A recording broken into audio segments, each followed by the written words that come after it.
Good evening. There we are. Good evening and welcome to the regular meeting of the City of Morro Bay Harbor Advisory Board. Today is Thursday, May 2nd at 6 p.m. Please let the record show that we have a quorum. All members are present on the board. As is the practice here in the city with all our boards and council, we'll take a moment of silence to begin the meeting.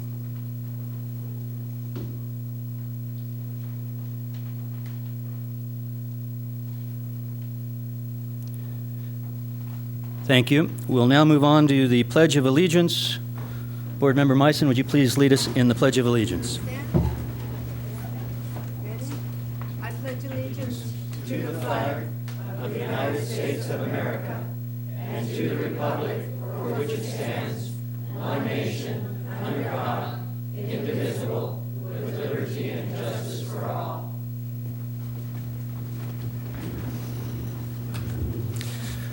Thank you, Lynn. We'll now move on to advisory board member announcements and/or presentations. We will start over to my right this time. Jim? I have nothing to announce. Thank you. No comment. No comment.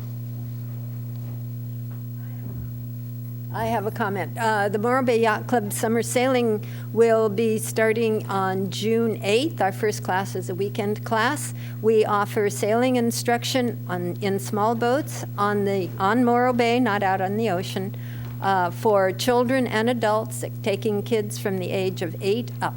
The oldest student we have had was 83 years old. So anybody can learn. We would welcome you all to investigate and maybe come out and sail. Thank you.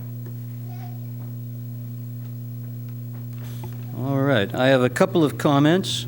It's good to see a full house tonight. We have the aquarium issue on the agenda, which I'm sure a lot of you are here for. Normally, we're lucky to get 1 or 2 people here, so it's fun to have a full house tonight. So thank you for attending this evening. The first item that I want to mention is that item B2 has been pulled from our agenda. Item B2 is the State Park Marina proposed maintenance plan. The individual that was going to be giving that presentation notified us that he was unable to appear tonight, so we pulled that from the agenda and notified the public properly on that as well. I also want to thank the correspondence that I received regarding the item B3, which is the aquarium issue. Received plenty of emails and some letters and a couple of phone calls. We appreciate all of the input from the public, so thank you very much for that input. Lastly, I want to discuss with you briefly how we have our seats up here on this board, because there was a little bit of confusion. A lot of people went to the website and looked up our names and saw little monikers after our names. After my name, for instance, is Waterfront Leaseholders. So let me explain briefly how we have our seats here. We serve at the pleasure of the City Council. It's a 7-member board, and we're an advisory board. We don't have any authoritative direction that we can, actions that we can take. We simply advise the City Council, and we're here to receive input from the public. Thus, each seat is designed to come from different stakeholders or different areas of interest in the Bay. So we have Gene Doughty from the South Bay. So he represents, or comes from, I don't want to say represents even, he comes from that area. Dana McClish comes from recreational boating. Bill comes from marine-oriented businesses. Lynn Meissen is an at-large member. Jim Phillips is an at-large member. I come from the group of waterfront leaseholders because I own a business on the Embarcadero and I hold a sublease on the Embarcadero. So it's not that we necessarily represent one specific group, that we're here to lobby for that particular group. The idea is that we come from different factions of the community to represent the community as a whole. So I just wanted to explain that to clear up any misunderstandings there. Oh, and thank you, we have a vacant seat right now which comes from the commercial fishing industry. And I'll take that opportunity too to mention that seat has been vacant since the first of the year. So I see a few fishermen out there. We are looking for a commercial fisherman to fill that seat. So spread the word for that, please. The sooner we get that seat filled, the better.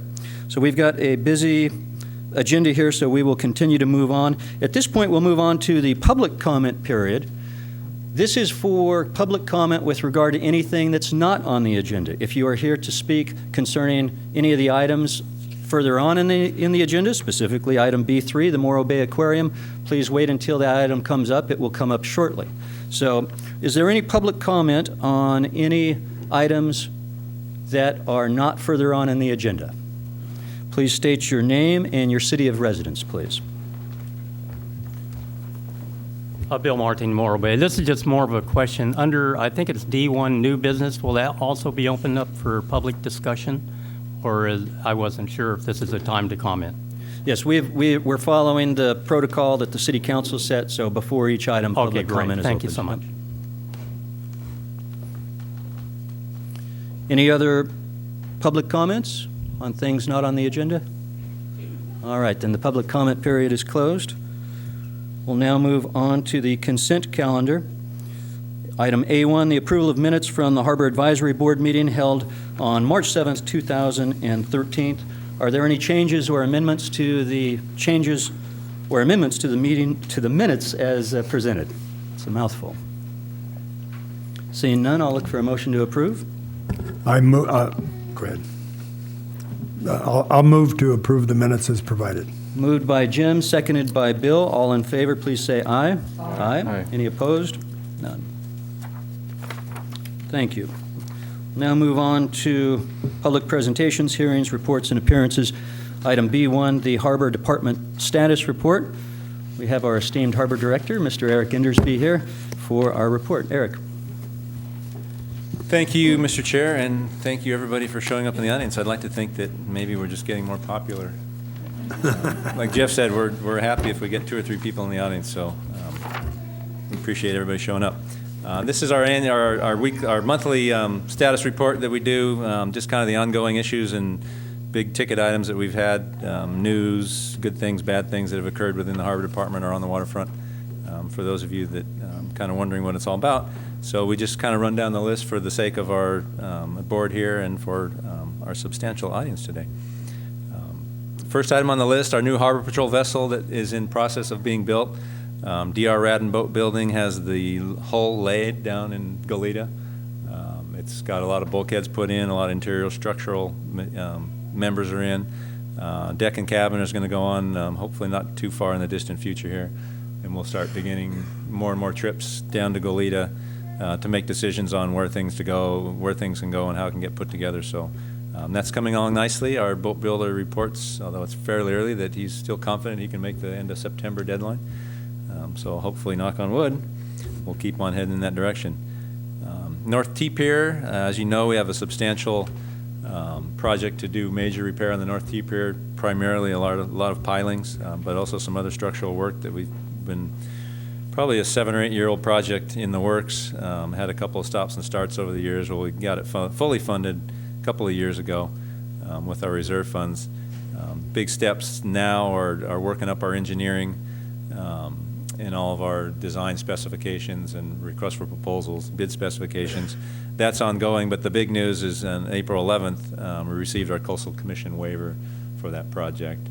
I've been in contact with the Army Corps of Engineers. They're the other big permitting agency that we have to go to, and they report that they are in receipt of it, and hopefully that'll be coming fairly soon too. Usually they tend to wait a little bit until Coastal sees it because they look at a lot of the same issues. So since Coastal's waived it, we're hoping Corps of Engineers goes through it pretty quickly too. Next item on our list, we've got our Mayor Irons in the audience as well, our CMB Washington, D.C. visit, I believe. Jamie, do you want to come up and speak to that as you put you on the spot? I mean, you expressed some interest in doing it, so I don't want to steal your thunder. I'll let you have it. Yeah, thank you. Thank you, Chairman and Board. Thanks for the introduction on how the board's configured. I thought that was informative for everybody out there as well, and thanks for what you're doing. I just want to take a minute and speak a little bit about CMB. Eric and I had the opportunity to go to Washington, D.C., and I'm just going to speak briefly on basically what the purpose of CMB is. You all may be familiar with that. The audience, I think it'll be educational, so I'll read a little bit about it and then make some comments on that. CMAQ is a consortium of California harbors, ports, and marine interest groups. The vision of CMAQ is that California ports and harbors are an integrated system recognized and supported as the gateway to national commerce and international trade. CMAQ works with California congressional delegation and legislative to ensure that California's maritime interests are supported by federal and state government to the greatest extent possible. Of course, CMAQ itself stands for California Marine Affairs and Navigational Conference.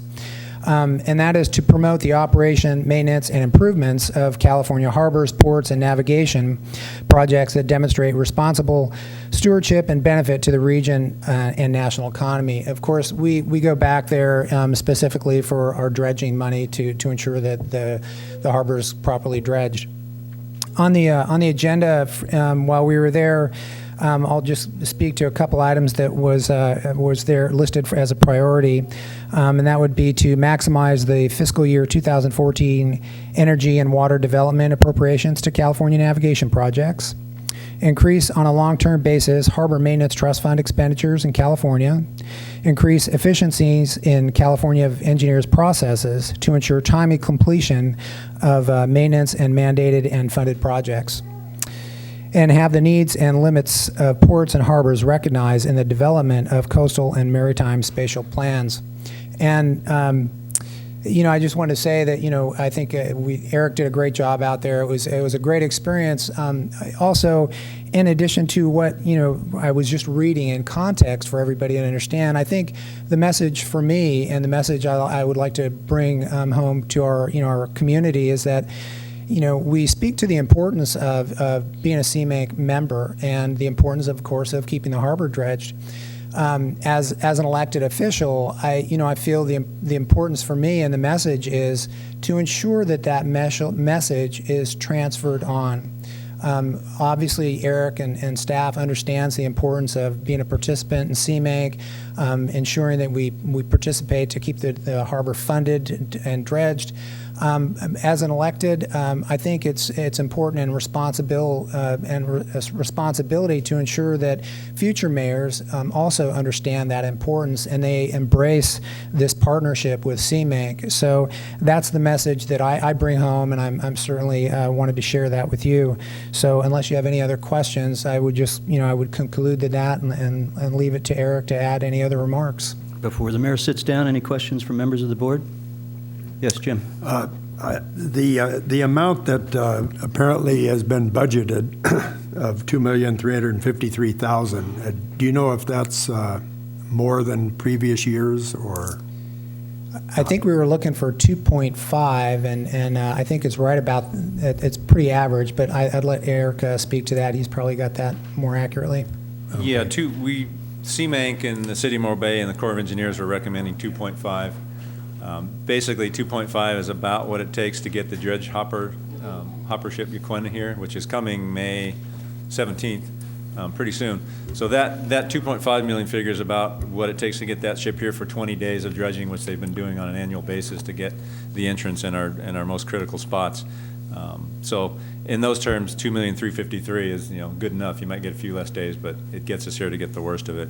The $7 to $10 million that we're going to need every 5 to 7 years, that's an ongoing conversation with the Corps and the federal government. So as the mayor said, this is in the president's budget. Now that it finally came out a little bit late, still needs to work its way through Congress and get approval, but we're hoping that it makes it through intact. Thank you, both. Thank All right. both of you. Any other questions for the mayor? All right, thank you, Mayor. Thanks very much, and I'll just put a plug in as well for an additional seat there as we're looking for commercial fisherman representative. Hopefully we can encourage some folks to come turn out for that, and I'd certainly be encouraging that as well. Thanks. Thank you for that. Back to Eric. All right, and kudos to the mayor as well in Washington, D.C. He gave me credit for doing some hard work. He did a lot of hard work, too. It's definitely a partnership, and I think it was a pretty good team, and we got a lot done. The Lifeguard Training Academy, as you know, we put lifeguard towers out on the beaches every year. We train our own lifeguards through a United States Life Saving Association certified academy.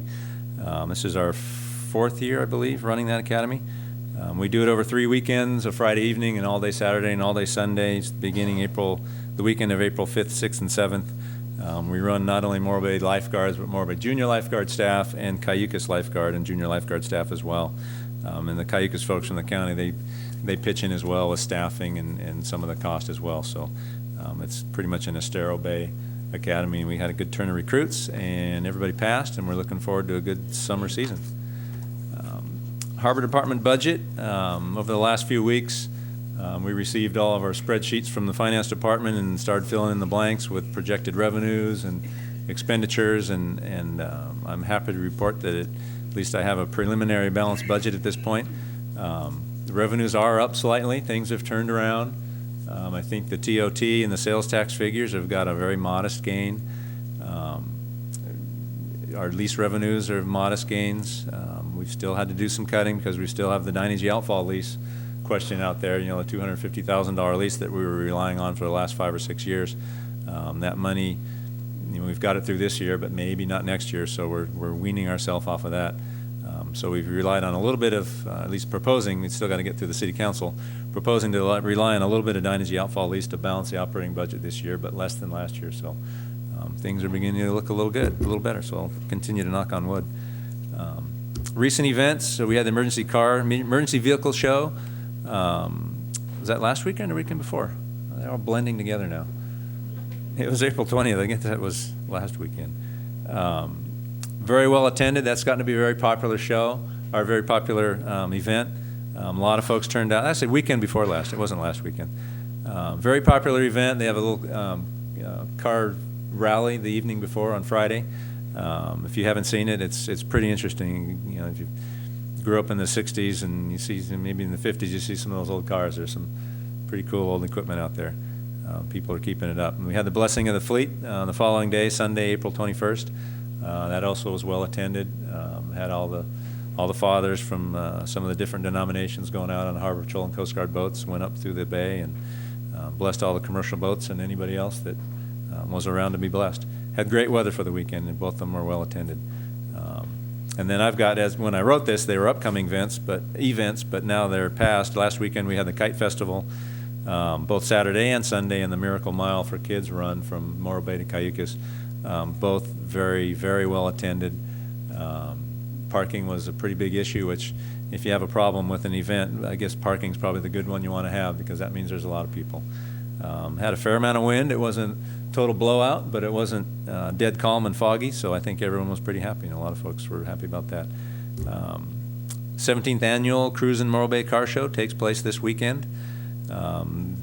Starting this evening, they have got some events, but they start ramping things up through tonight and tomorrow, Friday, but the real show is Saturday, Sunday, and then they've got some rallies along with that, so that's gotten very large as well, and we expect another big weekend this weekend. Memorial Day weekend, the 25th, Saturday, May 25th, we've got a retirement celebration for recently retired Fire Chief Mike Pond. It's at 11 a.m. to 3 p.m. at Delmar Park. We're having a little barbecue and get together for that. So anybody that wants to go visit with former Chief Pond are welcome to do so, and I'm sure he'd appreciate it. And then on Memorial Day weekend, our Memorial Day, the 27th, Monday, is the annual Lost at Sea ceremony and flyover at the Cayucas Pier. The Central Coast Women for Fisheries group is pretty well involved in that. It's basically a ceremony for all those lost at sea militarily in all of our wars and campaigns over the years. They have a flyover from the Estrella Warbirds over in Paso Robles. They do a missing man formation, so that should be good, and hopefully we'll get good clear weather for that as well. Recent training in the department, we've sent a couple reserve officers to a marine firefighting class down in Newport Beach. It's a 40-hour class taught by the Newport Beach Fire Department, or Newport Beach Harbor Department. And then we had two other officers, Tim Cowan and Nate Ditmore, go to a basic boating safety and enforcement class in Castaic Lake. Both of those classes are sponsored by the Department of Boating Waterways, which we rely on heavily for grant funding. On our patrol boat, we've got $80,000 in grants on that boat now. We've probably received $200,000 to $300,000 in boat grants over the past 10 years with them. They grant us money for our abandoned vessel abatement. They have an MOU with us to reimburse us for our cost of personnel that go down, lodging and gas and incidentals to attend these classes. So without Department of Boating and Waterways, we'd be hard pressed to put a lot of this stuff on. And then we had a full-time officer, Scott Mather, who's been with us about a year and a half now, full-time, probably 14 years full-time. Went down to the California Boating Safety Officers Association annual 3-day training conference up in Sacramento, and that was good event as well. Good training and just really making contacts with others in the field. And then at the end, sad to report, one of our commercial fishermen, took his last trip. Nick Durlew passed away recently, a few weeks ago. He had the fishing boat, most recently the Axie. It was a little Monterey boat down, parked below Giovanni's Fish Market, I think is where he had it. He's sold the boat 3 or 4 years ago now, and a memorial was held on April 26th at Giovanni's in the parking lot out there, and I believe that was fairly well attended as well. So with that, unless you have any questions, that concludes my report. Thank you, Eric. Any questions for our harbor director regarding his report? Yes, Lynn. In reference to the Lifeguard Academy, do the same kids come back and get additional training every summer? Great question. To remain a qualified and certified lifeguard through USLA requires, I don't know the number off the top of my head, but I want to say 16. That might be close. Requires recurrent training every year to keep that certification current. So they're not required to go through the academy again, but we bring lifeguards back that are returning from a previous year, and they help out with training in the academy with training modules and lectures and doing actual in-the-water training. So that counts towards their annual, refresher stuff. So yeah, in a way they do come back to the academy, but it's more in a training and leadership role than a student role. But they are required to get some kind of training each year. Yes. In order to maintain their certification. Yeah, you've got to maintain it. Thank you. Eric, on the New Harbor Patrol boat, does it get any Coast Guard certification, or do they review it at all? It has to be built just like every other boat it's not a passenger for hire carrying boat, so it doesn't have to meet those more stringent requirements, but it does have to meet all the standard recreational boating type requirements with flotation and backfire flame arrestor and capacity and all the other stuff. All right. Any other questions? Seeing none, we'll close that item. Thank you, Eric, for that report. Appreciate it. We'll now move on to item B3, the Morro Bay Aquarium. So I'm going to start off on this agenda item by just making a few comments, letting you know exactly how the process will work tonight. And this is a process, this is the beginning of a process of public discussion and discourse. There's going to be no action or decisions taken as a result tonight. I'll remind you that, again, the Harbor Advisory Board is an advisory body appointed by the City Council, and we serve at their pleasure. So we don't have the authority to make any decisions. We do have the authority to make recommendations. It's my belief at this point in the process, since it's the very beginning, it's still too early for that as well. But what we wanted to do was give the Tyler family, the owners of the aquarium, an opportunity to make a public presentation tonight so that the public can receive that input and then take input from the public as well. So again, the beginning of a process of public discourse and discussion that will ultimately lead to the Harbor Department and the City Council making a decision on this lease down the road. So what the process we'll go through tonight then is Eric will give his staff report. We're fortunate to have our Mayor, Jamie Irons, as the liaison between the Harbor Advisory Board and the City Council. So after Eric's done with his staff report, I'll ask our liaison if he would like to come up and make any comments, and then we'll move on to the Tyler's presentation. They'll be granted up to 10 minutes for their presentation, and then we'll move on to public opinion and comments. May I see a show of hands, please, on the number of people here that are planning on speaking to this issue? That way we can. Yeah, that's fine. Good. So we'll go 3 minutes. Will be the limit on public comment then during that period. So I hope that explains things well. We'll now move on to the staff report regarding item B3, the Morro Bay Aquarium. Thank you, and again, thank you everybody for showing up. This lease site is a pretty unique lease site, and it's got a long history, and there's a lot of a lot of passion and emotion on both sides of it. So I think, normally we're not bringing lease sites to the Harbor Advisory Board, but this is a unique lease site, and it's a unique use, and there's a lot of interest in it, so that's why we brought it to the Harbor Advisory Board.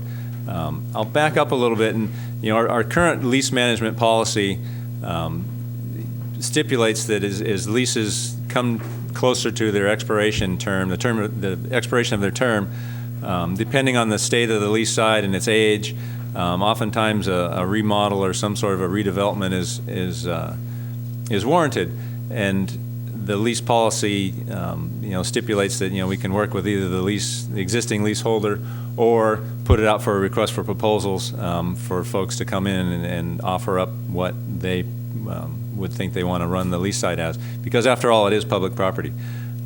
With this particular lease site, is a 50-year lease entered into in 1968 with the Tylers, Dean and Bertha Tyler.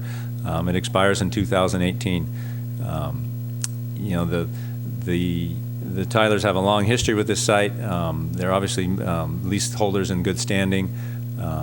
They've operated this site very passionately for a number of years. Last year, as we started to get into that 5-year window, and we start contacting leaseholders and worrying about a redevelopment or what the plan is, because it takes oftentimes 3, 4, 5 years to get through planning and permitting and design and everything else. So we don't want to wait till the end of a lease expiring if there's going to be redevelopment, just because there can be a time lag in there that a lot of time can be wasted. So we spoke to the Tylers last year and hadn't received any sort of a proposal for a redevelopment. So the previous city council last September, maybe October, directed staff to send out a request for proposals, which is, like I said, asking the public if they've got any, or developers if they've got any ideas on how they want to develop it. Since then, there's been a considerable amount of interest in this lease site, including from the Tylers and the public and the city council and others groups. It's an important lease site. It's one of our anchors down there on the waterfront, down on the southern end. It's can be argued in its current configuration whether it's appropriate in this day and age. And I think what can't be denied is that Tylers have operated and dedicated a lot of their lives to the community and to operating that lease site. And I think it's important that that history is recognized as we move forward in this process and take public comment. I'm going to further ask that we refrain from clapping or yelps or anything along that fashion. That way we'll maintain some order in the meeting. Thank you. So as Chairman Eckel said, this is one step in a process. This is, like I say, it's great that there is so much passion and so much emotion in this, because it shows that everybody cares on both sides of the issue. So that's why we're taking a little more time and doing this one a little more carefully, because it's not just your average lease site. So the Harbor Advisory Board will be the first step where we take some input. We've got it tentatively scheduled for the June 25th City Council meeting for another public hearing. We'll see if we get to that. Hopefully we'll get to that point. It may slide, but at least that's our goal right now. And with that, I think that's all I have. All right, thank you, Eric. And I would like to give our liaison to the City Council an opportunity to come up. Mayor Irons, would you like to make a comment? Mr. Chairman and Board, thank you once again, Jamie Irons, Mayor. Eric, you did a great job on your staff report. I just wanted to take a moment, too, as we speak about this lease site. I just wanted to reiterate a couple of things. I know the board has received many emails, as I have and as council has, over this lease site, and for and against. And so I just wanted to speak to Dean and Bertha Tyler. I think you, Eric, spoke to that as well. They've been upstanding citizens in our neighbors. They've been stewards here in Morro Bay for a long, long time. They're good people and they're good souls. We've talked about the communication that's transpired about the aquarium. The lease agreement, I think Eric has covered that. It's in effect until 2018. At that time, they have the opportunity to submit plans or a new proposal for that lease site. So there's no, there's no questions there. And also, currently the aquarium conforms to all state and city laws. There's, that's all copacetic. And, the other thing I want to speak to tonight is compassion. Sitting up there, you'll get to hear public testimony as we all have. So there's compassion for the Tylers and the aquarium, and there's compassion, for the aquarium and maybe a different view. And I guess, I would like to share a message to our audience that be considerate, be compassionate, and be respectful with your remarks, and let's go through the public process. And as in some of our people that have come up here, have a good meeting. Thanks. Right. Thank you very much for those comments, Mayor. So now we will move on to public comment. Again, the way this is going to work is we'll start off 10 minutes. The Tyler family will be able to present their public presentation. We'll follow that presentation up with public comment, limited to 3 minutes. When you approach the podium, please state your name and city of residence. I will point out as well, it's not a question and answer period. So the Tylers will give their presentation. It would not be appropriate for you then to come up during public comment and turn around and address any questions to the Tylers. So I ask you please to avoid doing that. As the mayor mentioned, let's all be respectful. We all have a voice. We all want to be heard. We all deserve to be heard. So please, no clapping, no applause, nothing that would be disruptive to the meeting. I know that the individual sitting next to you out there would appreciate that, and certainly the board up here appreciates that. With that, we'll move on to our public presentation item, B3, Morro Bay Aquarium. I would invite the Tyler family up to the podium to give their public presentation. You will have 10 minutes. Brevity is always nice. Sometimes less is more. So you do have up to 10 minutes, and I will have to cut you off at 10 minutes. So please approach the podium, state your name and city of residence for the record, and take it away. Thank you.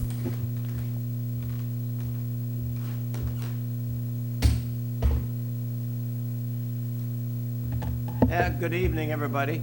I'm Dean Tyler. I've lived here since 1948 and been associated. Oh, I'm Dean Tyler. I've been here since 1948 and been associated with the aquarium since 1960. Now, with all these pros and cons and so many unknowns, I decided to speak more on what I've learned and been able to do for the aquarium and the specimens. I visited over 35 different aquariums up and down the coast and back east and all over, starting from Sitka, Alaska, Vancouver, the Seattle Aquarium. They have a lot of birds. They don't have many animals. They got a harbor seal and 2 California sea lions. And Tacoma, of course, has got bears. And this is the way they run their aquarium. That's what it seems like the public wants. And we're doing the same thing here. We're doing what we feel the public likes. Okay, the Westport Aquarium over Aberdeen Hoquiam, well, it's small like we are, and they don't have the same thing that we do. Okay, then we go down to the Seaside Aquarium, which is right out on the coast. It's a small area like this one here, and they have 5 harbor seals that they run back and forth in a little lagoon, and the people see them and the little kids like them, but they don't really have a good area because they're old. They started in 1937, and they've been there all these years. They don't want to tear it down. They're doing real good. And you go down to Depot Bay, and it was started in 1935, and they don't have the opportunity there. He has a hard time getting his water. So he's doing, well, we'll say, having more problems than we got. Okay, then we got the aquarium in Newport, which is an old one. It's right in the old downtown. What it is a big tank, and the specimens are in there, and the water from the bay runs in and out of this tank. They don't push it in or push it out or anything. When the water gets cloudy, it's cloudy. And one of their big features that they have there, they have a diver that goes into the tank and hand feeds the octopus. So that's their big thing. And people like it. They enjoy it. And so that that was their part of that aquarium. And then you go down to the Newport Aquarium, the big one that the state built, and it's humongous. Their gift shop is bigger than my old aquarium. And of course, they don't have too many specimens. They have the good tanks, pardon me, and they have the seals that you can look at them through a screen fence, but you can't get very close to them. So then we'll go on down to Crescent City, which is, well, you all know where that is. That's up there, and it's limited to what it can do, and it has 3 California sea lions and a gift shop that works pretty good for them too. And then the Golden Gate State Park has been there for years and years, and they haven't done anything too different in the last 30 years. So then they got the new aquarium in L.A. that I don't know any of you folks have been there, but it's all high tech, and they've got good identification and lots of things for the people to see. So then we come to the Morro Bay Aquarium. I got it on the list. And there, I've done a lot of things to make the aquarium suitable for the USDA. Like, for example, a few years ago, somebody said each seal had to have so much square footage. So for a male sea lion, he has to have 44 square feet of resting area. So I was in a little bit of a bind there, but I was able to put up shelves and measure the square footage, and I got that all accomplished. So we didn't have to worry about that anymore. And another thing, somebody come along with and said one of the tanks weren't deep enough. So we had to cut the bottom of it out, and some of the folks that are here know about that. So we deepened the tank 18 inches, and we got that done. And then when we went back east, we went to the Shad Aquarium in Chicago, which has been there since 1935 also. And it's big, it's high tech, it's got lots of money. So anytime they want to do anything, they don't question it, they just do it. And then, of course, the Miami Sea Aquarium, we took seals back there a few years ago, and they do a good job. But all of these places are different than what we are here. And then, because I was back there, I always wanted to go to Key West. They got an aquarium in Key West, Florida, and it was started in 1928. So I went down there, and they have nice tanks, but their seals are just in a lagoon, the water that comes in the bay. So then when I was there, I went and seen Ernest Hemingway's typewriter when he wrote all them stories on. And so I got through with that. And then, of course, we went to Mexico. When I have these conferences, they had one in SeaWorld in Mexico, and Bertha and I went there. And then a few years later, there was one in Amsterdam because of belonging to IMATA, and the bigger places hold the conferences. So when I go to them places, I'm usually the oldest guy there from the smallest aquarium.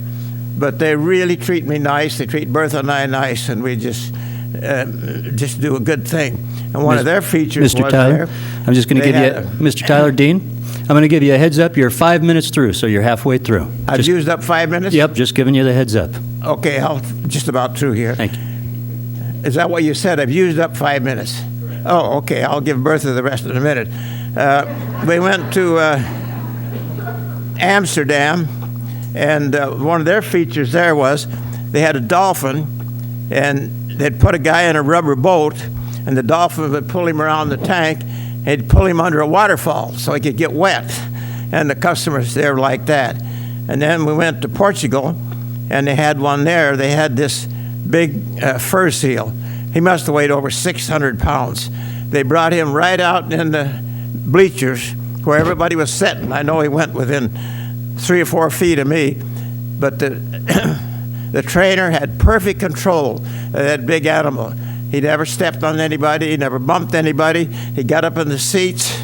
It was among us what that big seal could do. So now back to me here so I can get through here. And of all these places we went, we're the only place where you can buy seal food and feed the seals. So when people come to Morro Bay Aquarium and they buy a bag of seal food, they go out there and they feed the seals and they clap with both hands, maybe you've seen them, and then they jump in the air. So a person goes in there, he feels like he's a SEAL trainer when he comes out, which is what the people enjoy doing, and we got so many thousands of people. Okay, I'll cut some of the rest of these off. Thank you very much for letting me tell you these things. Thank you, Mr. Tyler. So, Mrs. Tyler, you have about 3.5 minutes. Okay. Thank you. I'll be very fast. I'm sorry. That's okay. Mr. Chairman and members of the Harbor Advisory Board, I'm Bertha Tyler, and I'm here to let you know that I haven't been with the aquarium like Dean has. I had a restaurant in Morro Bay, and I was very busy with that, and I was a widow, and then that year in 1968, I started going with Dean. In 1969, we got married, and 1973, I sold the restaurant to come to work with Dean. Then I started learning about the animals, and so the first few weeks or months or year, it was very trying because we only had a few customers, and some days we only made 75 cents or $2.75. And anyway, then we got to he was rehabbing the animals, and we did that for maybe 5 or 6 years. We had an attorney helping us. He was helping volunteer in his time like I was. And so he said, you're doing such a good job with the animals, why don't you become nonprofit? And I said, because Dean and I, neither one of us have a degree. He said, I'll do it for you. So he did, bless his heart. And his wife did the bookkeeping, and they taught me how to do it. And so we're still a nonprofit organization as far as the animals is concerned. So we have over 200,000 people come to there, and I think that's an asset to the community. We're helping with the economy, and so I think the aquarium should stay. And all the animals that we released, we had some of them come back. We had one come back that was released 3 times, and she jumped in the water. And when she did that, they had to give us a permit to keep her. So we kept her there until she died. So that was the end of her. And now we have Maggie that I rehabbed. And Maggie is, am I done? You have 1 more minute. 1 more minute, thank you. And Maggie has lived here over 25 years in the aquarium. She's 29 years old. And that tells me that the animals can live a long time in captivity. And then we have some SeaWorld animals that we bought from Florida, and we have 3 of them, and they're 5 years old now, and they're doing very great. And we operate not for the income, as we have rentals. So, and Dean is not one that says money, money, money. He says, he works volunteering, and so do I. And we have years and years of a lot of pleasure of helping the animals. And some people say, you've got them in a little cage, you shouldn't do that. But they are in the pools, they're very happy, or they wouldn't come back. So if you keep the aquarium, I'm sure that all the visitors will be able to come in and help with the economy and the welfare of Morro Bay. And our ages are where we soon won't be here with you, but I hope the aquarium stays forever and ever. So, because my Dean is 93 now, almost 94. I'm 89 as of yesterday. And, and so we have, our grandson John is gonna take over. And I think that Dean has done his part. And now it's up to the city to keep it going with a new lease in 2018. Thank you. Thank you very much, Mrs. Tyler, and I hope that both you and Mr. Tyler are with us for many more years to come. Keep going strong. We will now open this up to public comment. Again, you'll be limited to 3 minutes. Please, at the beginning of your comment, state your name as well as city of residence. And we've got, Eric, you'll be using the timer, is that correct? Okay, and so it'll be green. Is it at 1 minute where it goes to yellow? When you've got 1 minute left? Okay, so when the light goes to yellow, you have 60 seconds left, and at red, when it goes to red, please conclude your remarks immediately. So we will open this up to public comment. Would the first speaker please come up?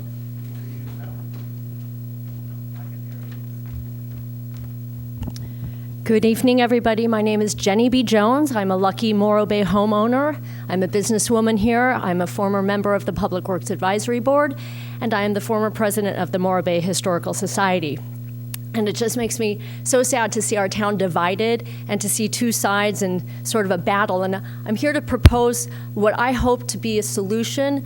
It's just an idea I had, and I'd like to put it out there to the public. It seems kind of inevitable that something's going to change for the aquarium, and I'm proposing, instead of destroying things, to repurpose the building, to use the building as it currently stands for the purpose of the Morro Bay Maritime Museum. I spoke last night with Larry Newland. He's very open to this idea. And with the boats that are currently positioned at the north end of the Embarcadero and a new museum anchored in the south end of the Embarcadero, ideas have come forth to create a walk, a historical walk between the two sites. And this would give the Tylers the honor and respect for the history they've provided for this town through that building. It would give other sea-loving folk of this community a place to proudly and safely display their treasures. And it would give the public an opportunity to come and view the history of our town and the fishing community, as well as some wildlife viewing. I envision a seal platform going out the back and attracting the wild seals to the platform, as we can't seem to keep them from those platforms. And that could be something of entertainment value, watching the seals in their natural habitat. I think this is a positive and achievable goal. I think it's feasible. It may not satisfy everybody 100%, but I think it might satisfy most people 70%. And that's the kind of compromise I'm hoping to see that the community can come together on. And I'm excited to hear everybody's ideas. If you do you support this idea? I hope you do. A museum legacy for generations to come, and maybe even naming it in the Tylers' honor. That's my idea. Thank you for your attention. Thank you, Jenny. Will the next speaker please come up? As a matter of fact, what I think I'll do, because we do have about 20 folks, why don't we go ahead and line two people up behind the current speaker, and that way we won't waste a little bit of time. Thank you.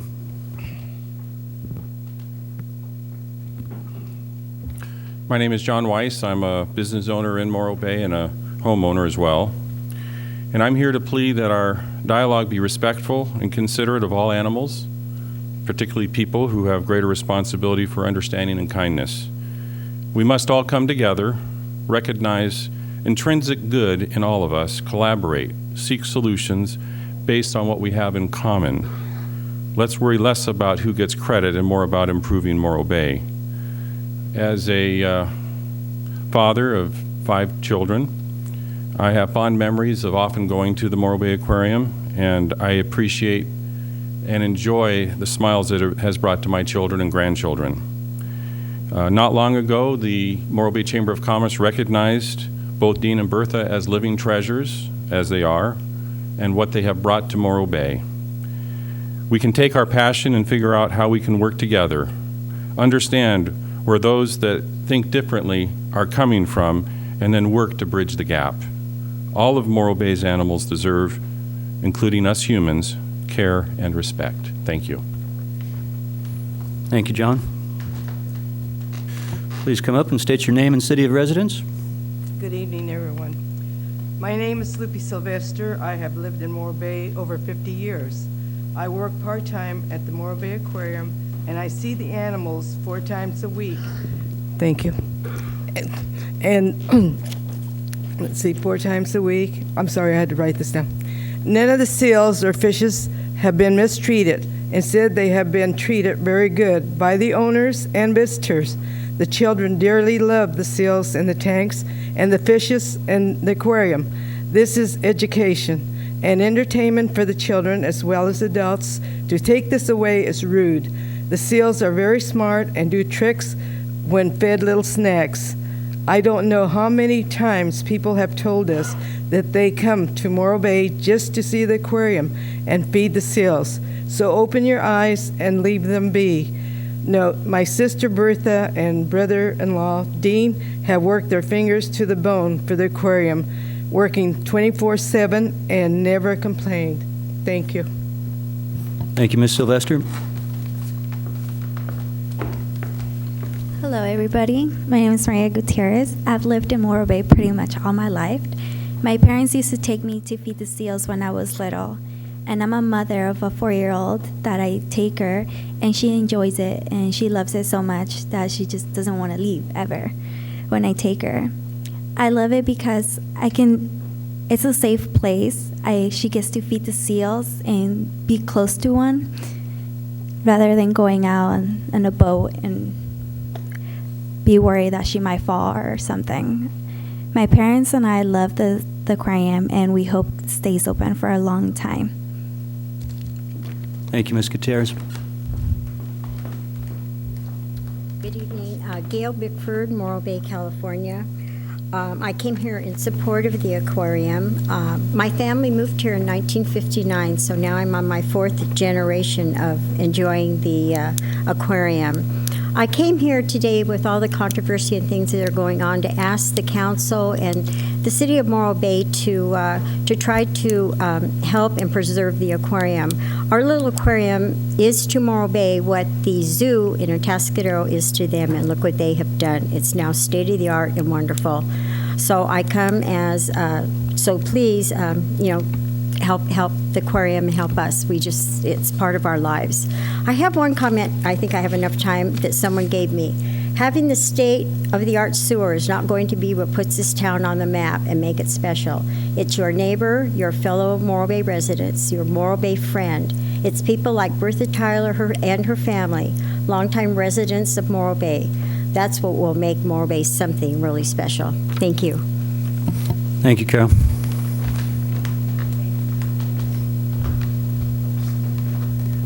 Hello, my name is Bill Robinson. I was a resident of Morro Bay. I moved here in 1972, although now I live in Atascadero. I would like to broach this subject on the aquarium. I have a lot of friends on both sides of this issue.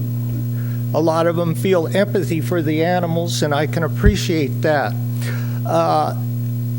The Morro Bay Aquarium is not a sumptuous aquarium as the Monterey or SeaWorld or other aquariums throughout the United States and the world. But at the same time, this gives children and adults alike who cannot afford or cannot make available to them these other aquariums, and they can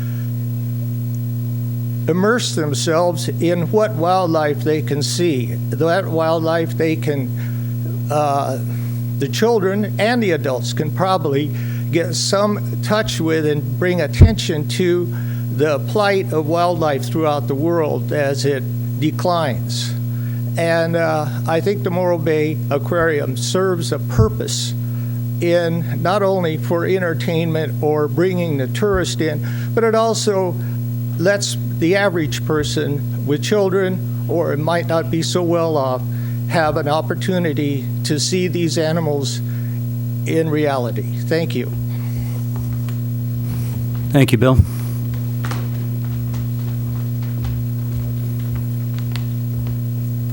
Good evening. My name is Patty James, and I am now a resident of Los Osos, but I'm a former resident of Morro Bay, and I've lived here long enough that I went to Morro Bay Senior High School. So I've lived here a long time, and I've seen the aquarium for a long time. My daughter used to go to the aquarium in the 70s, and now I take my grandchildren to the aquarium, And I'm hoping that the aquarium is there long enough and that I live long enough that I can take my great-grandchildren there. And I have to second what the last speaker said about that I think we need to have an aquarium here for those people who can't go to all the big aquariums.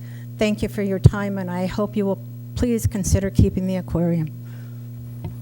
Thank you, Patty. Hi, my name is Susan Fortman. I live in Los Osos. I've been a resident of Morro Bay for over 35 years. I've been a community member, volunteering with Parks and Rec, coaching, worked on the Embarcadero, different jobs for over 25 years. My children were born here. My grandchild lives here and born here. We all go to the aquarium. I think a lot of the issues that the people have with the aquarium, we have going on in our lives at home, and people need to reflect on that first. If you have a dog that's chained up in your yard all day, that's not proper. If you have a goldfish in a small little bowl, is that right? We have all our children, we have hamsters, fish tanks at home. You know, fish like to swim deep, but it's still appropriate for us to have that for our children and for ourselves. We should have animals. Children come to the Morro Bay Aquarium, they get to feed. I would like to suggest that the lady who wanted to make it a maritime museum, maybe she could volunteer her business for that purpose, not the aquarium. I think if you have any dogs that have docked tails and ears, you should think about that. Why are we going after the aquarium when there's so many things in our everyday life that we could make changes with? It's educational for the children. We like to bring the kids and go with them.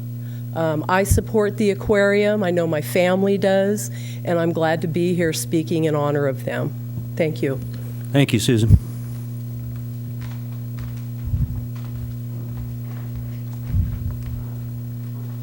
Hello, my name is Claudia Faraday. I'm from San Luis Obispo, formerly of Morro Bay. I'm here to speak for the seals. I recognize that there are a lot of people here who are speaking for the Tylers and on behalf of their own experience in being up close to the animals, and I can appreciate that. I have been involved in standing outside the aquarium with some informational signs the past several weekends, and I did have an opportunity to speak to Bertha, and we had a very respectful conversation, and I'm not here to inflame any kind of sides. I'm just here, as you said, the Tidelands property is public property, and regardless of whether I live in Morro Bay anymore or not, I am a member of the public, and I do want to say that the SEALs people, somebody needs to be speaking on their behalf, and I do believe that a picture says 1,000 words. I have some pictures here of the seals and sea lion that are kept in the Morro Bay Aquarium, and I'd like to leave these images with you when you speak to the City Council on this issue, and just say that there is passion and emotion on both sides, but somewhere in between that there's fact.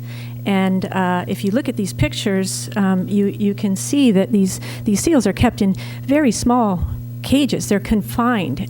Somebody just spoke about a dog being chained, and to me, this is the equivalent of a dog being chained. This sea lion, this marine mammal that is protected out on our waters, has less protection here. It's only daily life is here. It doesn't leave this cage. It's kept here. There's no stimulation. There's no natural part of the environment at all, not even an attempt. It's concrete and wire, and this is their cage for life. So I do believe in a positive solution, and I do appreciate working on both sides to come up with a solution. I'm not here to close down the aquarium. I'm just here to speak for the animals, and I would just like to say, that you consider this when you speak to the city. Thank you. Thank you, Claudia.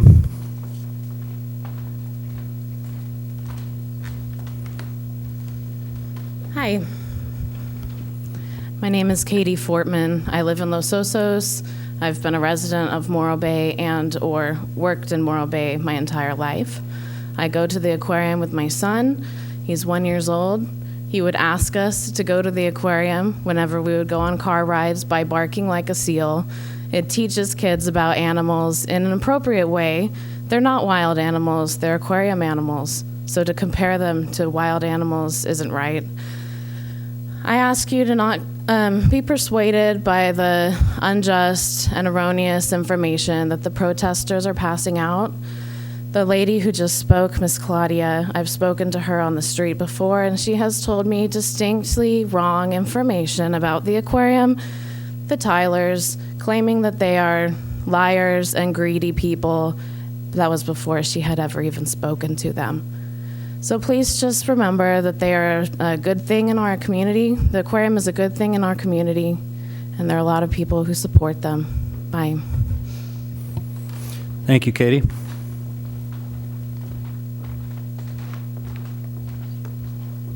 Hi, good evening, Bill Martini. Yeah, actually, I didn't come here tonight to speak Your city on- of residence, Bill? I'm sorry, Morro Bay.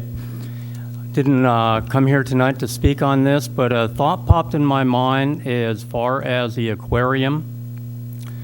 And that is, there's a water lee slide out in front, and I wouldn't recommend necessarily shutting down the aquarium, but I would consider maybe enlarging it. If there's a tightness on the seals, you can actually do cages out in the water lee slide in the bay, so you can give them two environments there.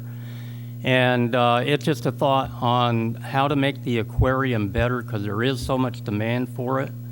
I do know that Tyler's Bertha had Chat and Chew back in the 60s, 70s. Great people. And to continue on with their legacy, I think it can be continued, but it just needs to be improved with the times. So it's a thought with the water lee slide, and I don't know if people are aware that with the land where the aquarium sits, there's also water lee slide available out in front, and that could be converted into a use for the seals for more stretching their legs for a better description. Or, just to give them more space and not be in such a confined area. So I think there might be a win-win situation there. Thank you. Thank you, Bill.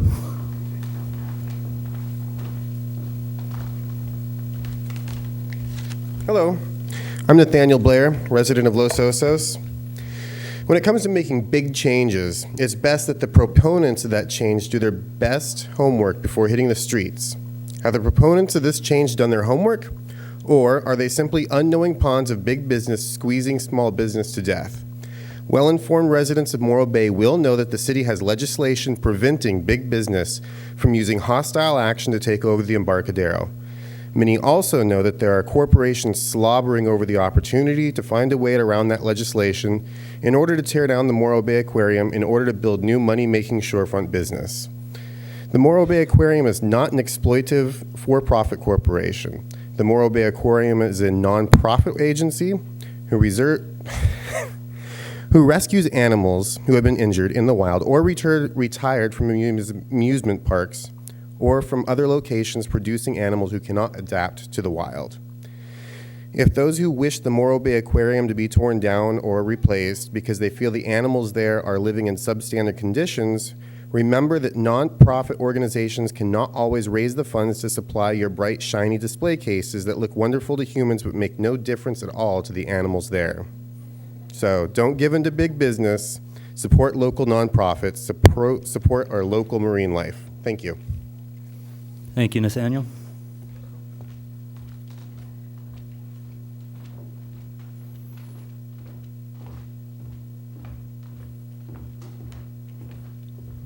My name is Renee Hicks. I live in Morro Bay from the Central Valley, and I can tell you that there are thousands of people that would come in in support of the aquarium from growing up visiting the aquarium when we all come over here for the weekends. I think it's ironic that we have starving sea lions being rescued off the beach, and Maggie's 28 years old and very fat and happy. So putting them out in the wild doesn't always necessarily save them, because it's in the news right now that we are rescuing them off the beach and putting them in little cages to feed them to make them healthy. So just want to let you know I'm supporting the Morro Bay Aquarium to the fullest. Thank you, Renee.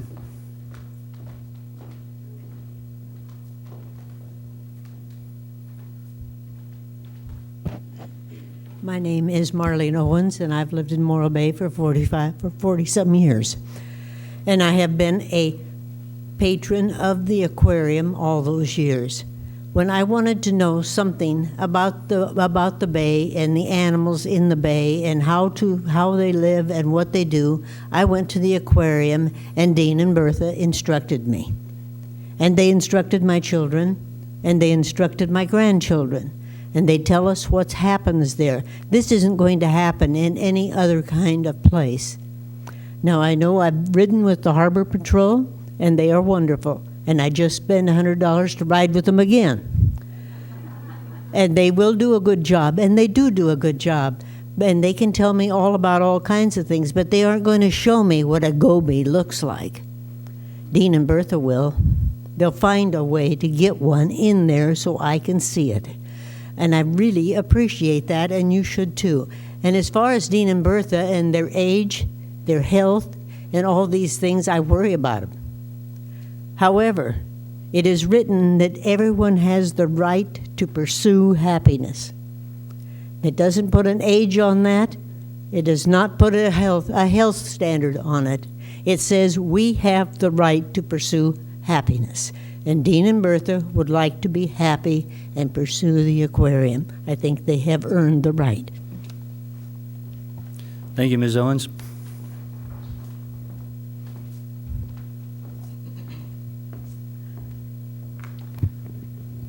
Happy birthday, Bertha. My name is Jeremiah O'Brien, and I am with the Morro Bay Commercial Fishermen's Organization. I'm here representing myself this evening and my wife. We live here in Morro Bay, and we've lived here. My wife's been here 37 years, and I've been here 33 years. Dean and Bertha are pillars of the community, as has been said many times before by many people, but they've also been a big interest in education, not only to the commercial fishing industry, but to the children of this community. And I think a lot of what they do there revolves around education.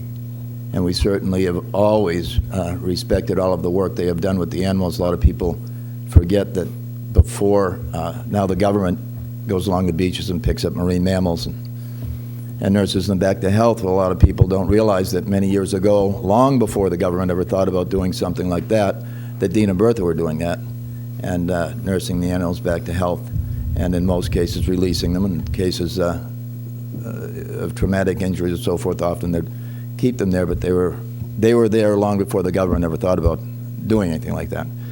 And another thing about the aquarium here in Morro Bay, it certainly sets us apart from any other community along the Central Coast. But their records show, and I spoke to both Dean and Bertha, their records show that they've had up to 200,000 people visiting there a year. And I'm not sure, I don't have the figures, of course, but I have no idea how many other places in our community address 200,000 people a year. So apparently, I mean, I would think that this is certainly a big attraction in our area. It would be something that I would want to see continue, and I hope that the city affords them all of the opportunity they need to continue the aquarium in our community. Thank you very much, and thank you, Dean and Bertha. Thank you, Jeremiah.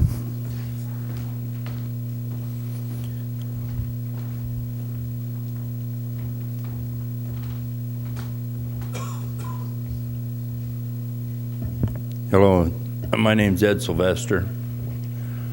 I've been here since 1960-sums, but I was born in San Luis. I was raised in Avila. That's almost 70 years ago. And I become into the family of Burton Deans. I was on a great oil spill there in Avila Beach. And they sent me to Monterey to clean the boat up. And this is a little story that a lot of people don't hear about. A lot of people complain about Bertha and Dean being a rehab center and not rehabbing. It takes a lot of work. Look at their age. You don't see no volunteers. I was in Monterey in the yard in, I think it was in January. There was a lot of seals in Monterey on the breakwater. Now we have the rehab center in Sausalito, and it was an ongoing thing. They would bring 6 or 7 healthy seals in, take 6 or 7 unhealthy seals out. The next week, there was 6 or 7 healthy seals dropped in with the unhealthy seals, and there was 6 more taken out. So what good was the rehab center and all the money spent in Sausalito? And what is happening to our rehab center? That some of the people are volunteers, and they were down protesting at the aquarium because they're a nonprofit organization. And they happened to tell me that they were employees down there, not employees, volunteers by accident. Okay, thank you very much. Thank you, Ed.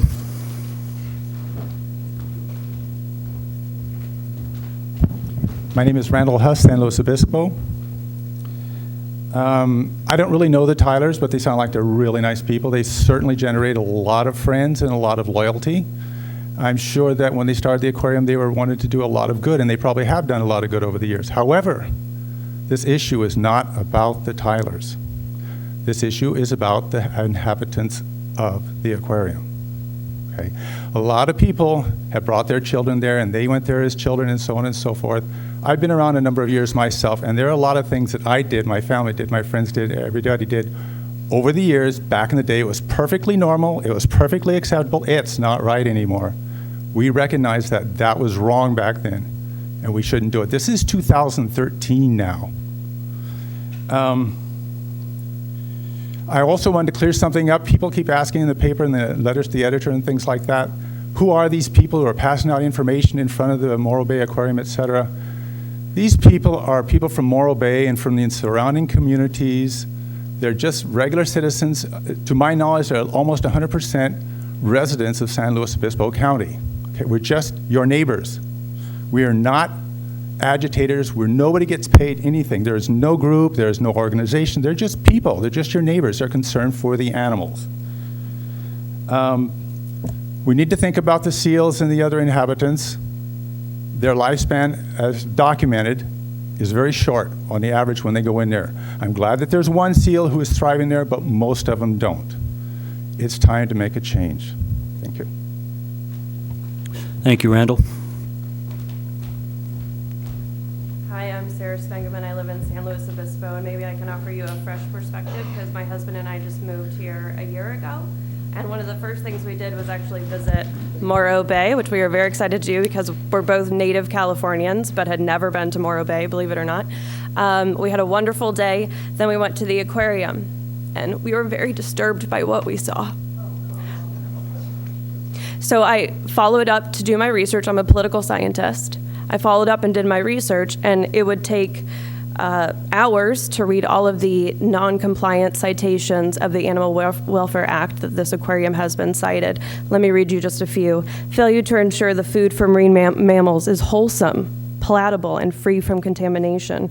Repeated failure to have an employee or attendant who has the necessary knowledge to assure that each marine mammal receives an adequate quantity to maintain it in good health and feed marine mammals individually.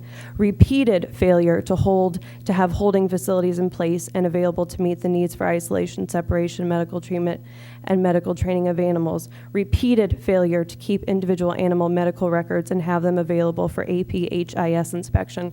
By the way, all of this is public information. It's all available on the APHIS website. That stands for Animal and Plant Health Inspection Service, which enforces the Animal Welfare Act. Failure to ensure all marine mammals are visually examined by the attending veterinarian at least semi-annually and must be physically examined under the supervision of and when determined to be necessary by the attending veterinarian. I will also note that they do not have an attending veterinarian who is an expert in pinnipeds. They have a veterinarian from Morro Bay who specializes in small animals and who has admitted, and I quote, that he admitted that he is not physically capable of handling any of the marine mammals at the facility. This has resulted in the early deaths of several seals. So I'm here to speak for them because they are not here to speak for themselves. Sally died in 1985 from lungworms. She was only 8. Taffy died in 1988 at the age of 6. His cause of death, they claimed love sickness. Julie drowned in 1999 at the age of 16 months. Cajun died under anesthesia. Susie died of central nervous system dysfunction. Thunder died of an unknown reason that caused a loss of appetite and diarrhea. Chunky, a harbor seal born in captivity, died at the Morro Bay Aquarium of encephalitis from bacterial sewage. He was 3. I think I might have already said that. I'm nervous and emotional because of these facts. They've only had one of all the seals who have come into their facility. Only one has died of natural causes and lived to be, like they said, the normal age for seals who live in captivity is 25 to 30 years. These are all facts that are all available to the public. They're all nothing that we're making up. And I've stood outside on Saturdays just to inform the public of this. We've been nothing but polite. And I have to tell you that a lot of people coming out, young people my age, the new generation, are very disturbed by what they're seeing and say that they won't return to Morro Bay because of it. Thank you, Sarah.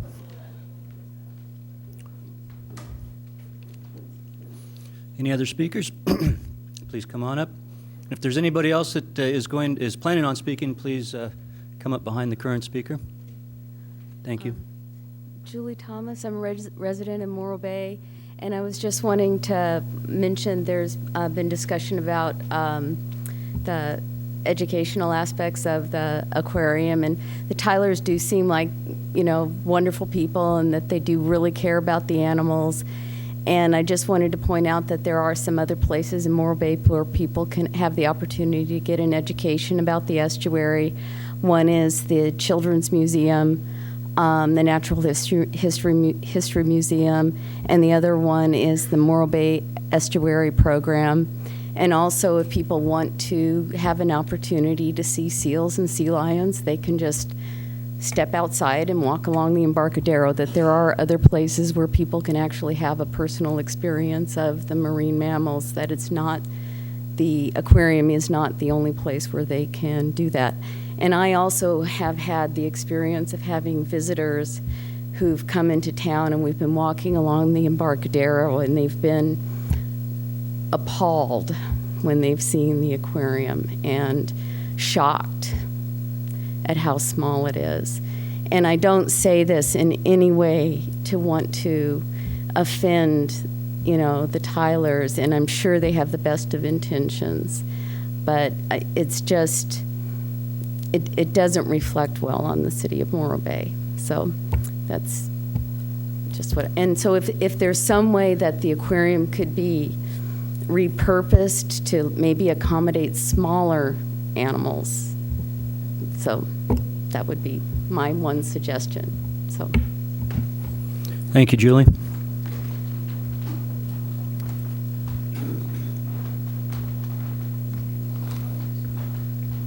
My name's Deborah Hesh. I've lived in Morro Bay about 50 years.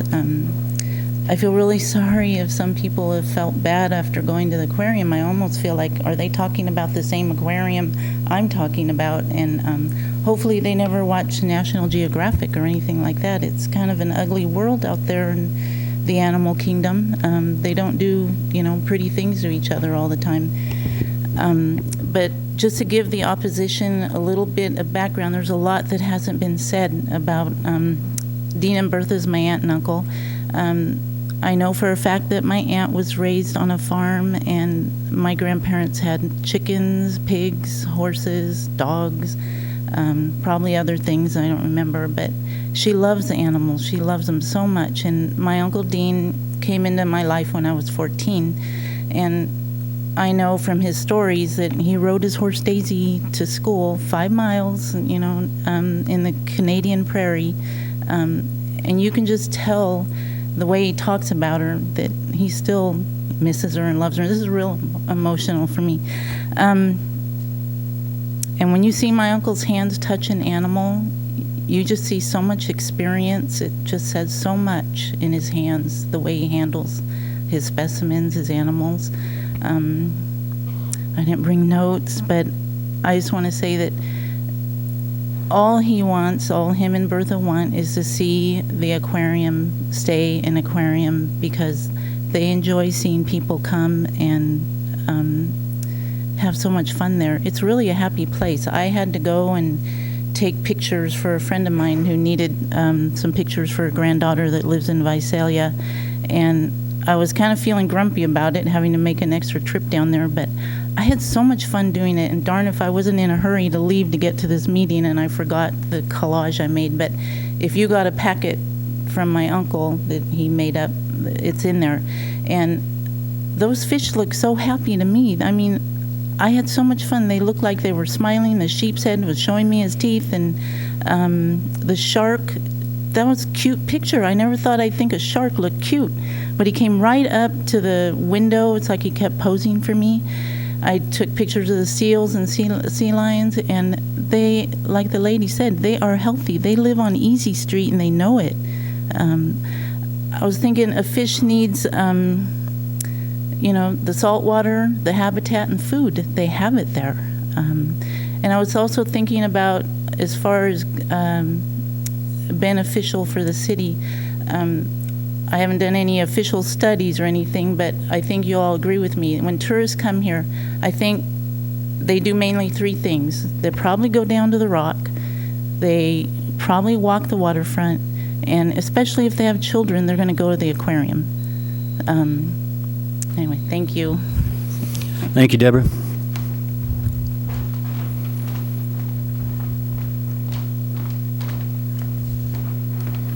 Carol Carson. I'm from Boulder Creek, and I am a nature writer and a certified wildlife rehabilitator. I went by the aquarium before I came to speak tonight, and I saw the seal looking through the barbed wire and the chain link fence, and he had stretched up to hear the sounds of the seals there and to cry back to them.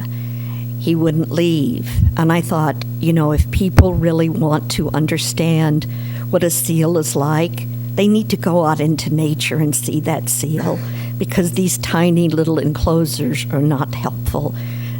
They're dehumanizing.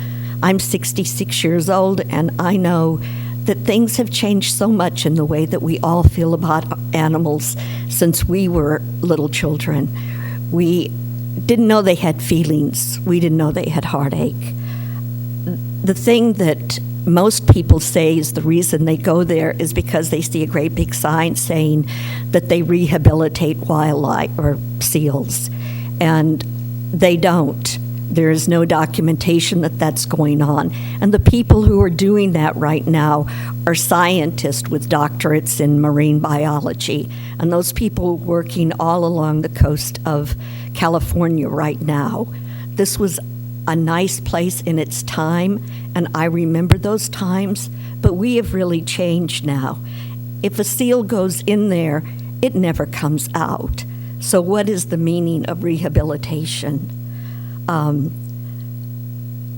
Most of the animals on display came from babies, they say in their pamphlet, but actually, as a nonprofit, their tax returns are public records, and it shows that most of the animals there have been purchased from SeaWorld and get depreciated on the aquarium's tax return every year. They say that the donations are tax deductible, but no receipt is ever given for your money. It states that money is spent only for food and medical bills, But the fact is that only $334 was spent on medical bills per tax return. Food is purchased by visitors for an additional cost. I would love to see those visitors out on a boat watching the seals play. It's a wonderful thing to do. They're happy out in the wild because they were born free, and they want to be free now. I think if we could see into the mind of that seal that I saw this evening, he wants to be free. He wants to be out there with those other seals. There's been talk through the media about what's going on here, and most of it is negative. I think we need to think about the young generation and how they're feeling about what's going on there. Thank you. Thank you, Carol. If my memory serves me right, your name's Claudia? That's right. Not bad. We're having the opportunity to each speak once tonight for those 3 minutes, so I'm going to have to open it up Is to others. there You will have opportunity? opportunity to speak further in this process. It will come before the council, I believe, in June. Okay. So you're welcome I would to just come like back. to comment on I'm going to have to, someone ask made you a to. comment about me. I'm going to and- have to ask you to step back from the lectern, please. Thank you. Please state your name and city of residence for the record, please. Okay, my name is John Alcorn. I live in Morro Bay, and I'm an employee at the Morro Bay Aquarium. I brought with me two letters today that came to the aquarium, and I would like to read them. The first one says, "Dear Dean, you rock their world. Thanks to you, your incredible generosity and that of kind folks like you, our patients are gaining weight, and some are even going back to the ocean. These patients not only got a second chance at life because of the sport in helping us achieve our $150,000 a pound campaign goal. Because of committed people like you, we've rescued over 300 animals so far this year. 2013 is on its way of being the largest patient year ever, so we can't tell you enough how wonderful you are, the Marine Mammal Center staff, volunteers, and pinniped patients." The second letter states, "My name is Mike Sparrow. I've lived in Pismo Beach since 1986. We've been bringing our children and visiting family members to the Morro Bay Aquarium. We have experienced many, many hours of enjoyment at the aquarium. It's the only place I know where children can have an up-close and personal encounter with the seals and sea lions. I was a marine biology major in college working for the Marine Biological Consultants in Costa Mesa and General Oceanographics in San Diego in the 1970s. I was and still am a strong proponent of environmental protection with a balance. I am convinced that having a few seals and sea lions in captivity greatly enhances the respect and emotional attachment to these animals. For children to come and hear them bark and see them play, get to feed them and laugh with them, builds an emotional bond that translates into a lifetime of care for the species. When there is an emotional attachment, there is much less risk of abuse. As much as some people protest the keeping of a few orca whales by SeaWorld, the truth is, by humanizing these whales, multiplied thousands of people now have an attachment and compassion for killer whales and a desire to protect them. The International Union for Conservation of Nature is one of the largest and oldest conservation agencies, considers California sea lions as the least concerned species due to their abundance. This family-owned aquarium has been part of the Morro Bay Embarcadero for 45 years and is a local treasure for surrounding businesses. It operates without government support, but with much government regulation. The aquarium is one of the few places that attracted families and their revenues to the waterfront. So we can see the animals that are in captivity are for the ambassadors for their animals and their wild counterparts. I encourage the Morro Bay Harbor Commission and their agencies involved to work with the owners at the Morro Bay Aquarium and extend their lease for the sake of the well-being of our children, businesses, and respect for the marine mammals. Thank you. Thank you, John. Any other public comment on this item? All right, public comment is hereby closed. I'm sorry, Claudia, to have to ask you to step away from that, but what we can't get into is a back and forth conversation during public comment. So at this time, what we'll do is open up any discussion for the board members. If board members, you have any questions for our harbor director with regard to the process or any comments, again, at this point, this is the initial phase of discussion and public input.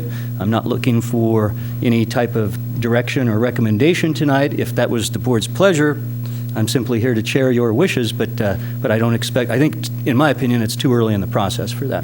So, let's see. Well, I started with you last time. I'm going to go down to this end. Gene.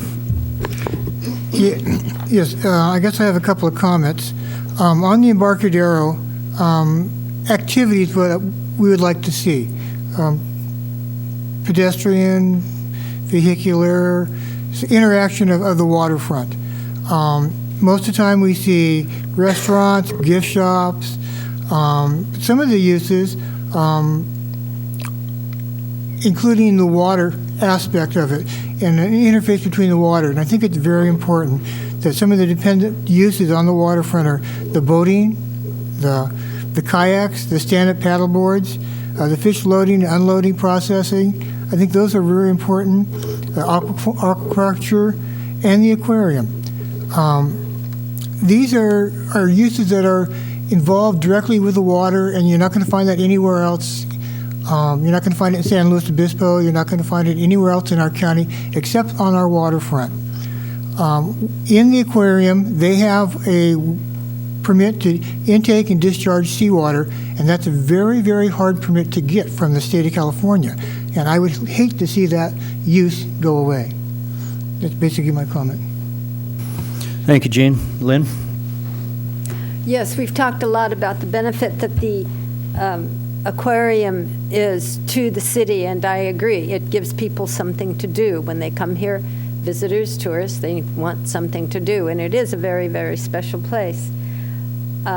We also have to think about the seals, and I can sympathize with some of the critics that maybe it is an old facility, but instead of criticizing or picketing, get together and help the Tylers improve in the aquarium that they have as being a treasure here in Morro Bay. Thank you, Lynn. We'll keep going down the line here. Bill? I have an old saying is that, just what was, and what is, and that's what it is today. Today is what the aquarium is, and what we need to do is figure out what we want to do with it. And what I was curious about is that, do we have a proposal from the Tylers yet, or from anyone else to upgrade or to continue that lease site, or are we still in a very preliminary process? That's a question to you, Eric. We do have a modest proposal that's come out. We've spoken to both Dean and Bertha and John over the intervening months since this first went to the City Council back late summer, early fall. So they have brought to staff a modest proposal that we're intending to bring to City Council when the time comes. Okay, so, basically, we're here, we can disagree or agree to whether the aquarium is a good thing or a bad thing, but I think the City Council and the public here needs to make the decision is that, do we want to continue it the way it is? Do we want to improve it? Or do we want something else? And I agree with Gene. To have that discharge would be a phenomenal thing to let that go, because it's so hard to get anything built in California anymore, or anywhere. So, this is the start of the process. I've listened to both sides, and I think both of them have some valid points. I mean, can it be improved and continued as an aquarium? I think the proof is in the pudding, and to see what the proposal is, too. So I appreciate all the comments that have been brought forth, and I just thank everyone for the public input. But before we move on, Dana, I'm going to add a follow-up question to Bill's.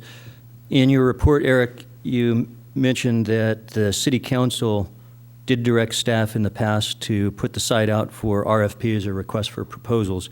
One hasn't been done up to this date. Is that a pending issue, or where are we with that? It hasn't been issued yet, obviously, otherwise we'd be a little going down a different path. With staffing and workload, it's along with several other requests for proposals that council directed us to do. It hasn't been issued just because we haven't had staff time to get there.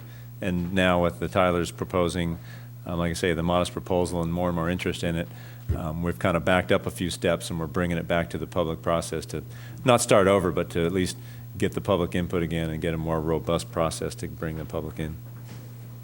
Okay. All right. Thank you. Dana? Well, I think our community wants to keep this usage that we have as the aquarium here. Anytime you have a unique usage that the town next to you doesn't have, or the town on the other side doesn't have, or anywhere else in your county, that's going to draw people to that community. It's what makes us unique as a city. And like Gene said, what we need to do is maintain all of our marine-related waterfront businesses that have to do with the water. I think that's important. That's why people come here. So I think the community has spoken here tonight in favor of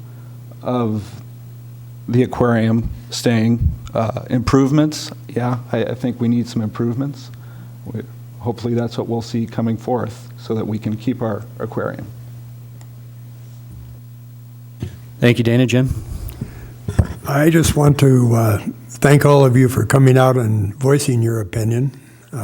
That's what it was on the agenda for tonight, was for public input.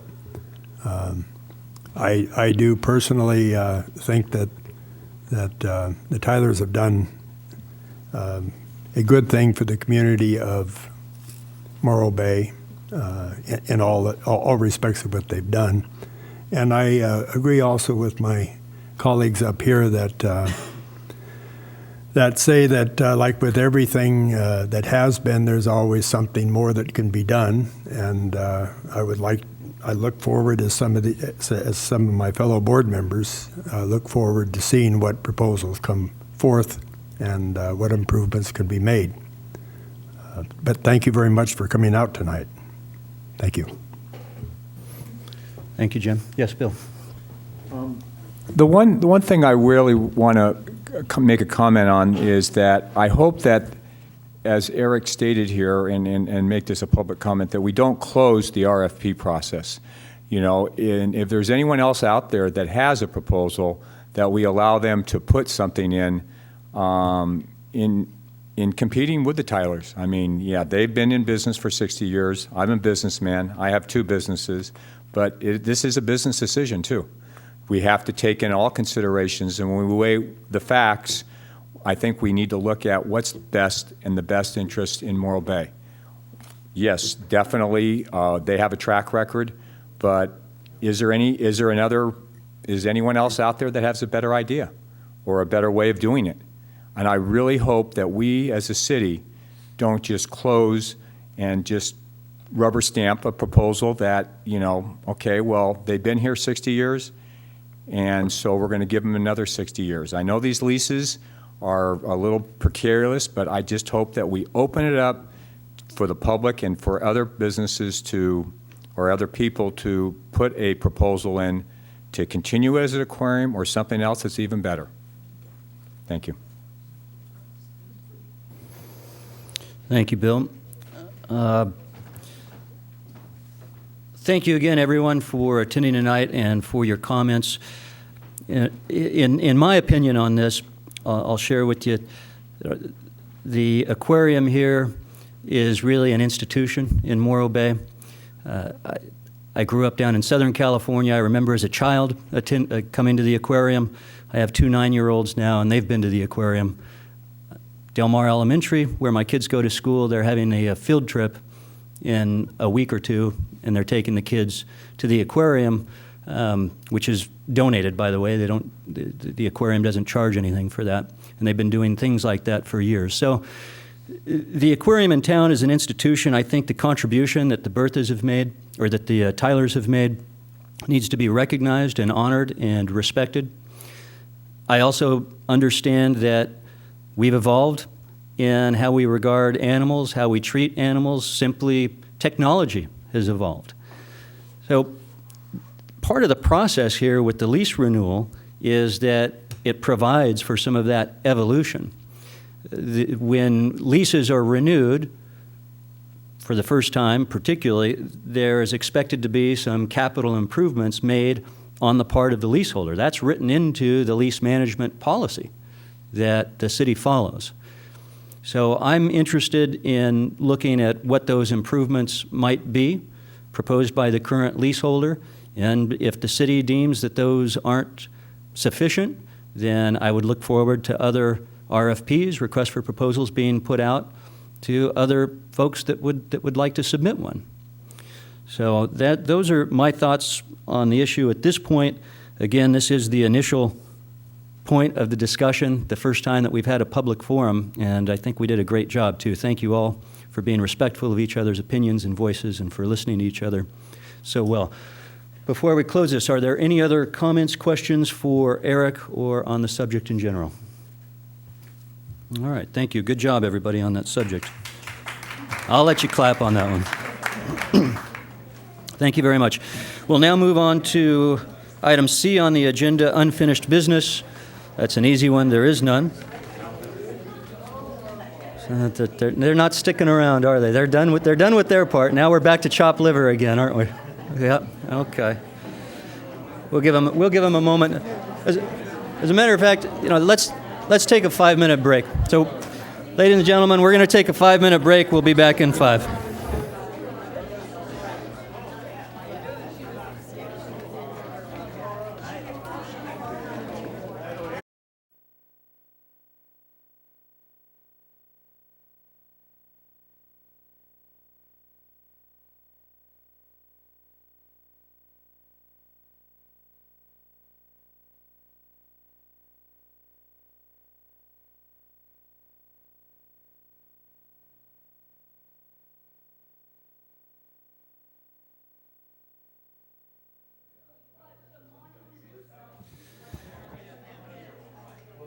We will reconvene the meeting at this point, so I'd ask anyone in the audience to please remain silent. Welcome to stick around and enjoy the rest of the meeting. Or not. It's just back to us chickens again here, folks. All right, well, we've got a few out there. Thanks for sticking around, folks. We are on to unfinished business. There is no unfinished business, so that's an easy one. We're done with that. We'll move on to item D, new business. Item D1, the State Park Marina Operating Agreement. The State Park Marina Operating Agreement. And for that, we'll get our staff report from Harbor Director Eric Indersby. Eric, please. Thank you, Mr. Chairman.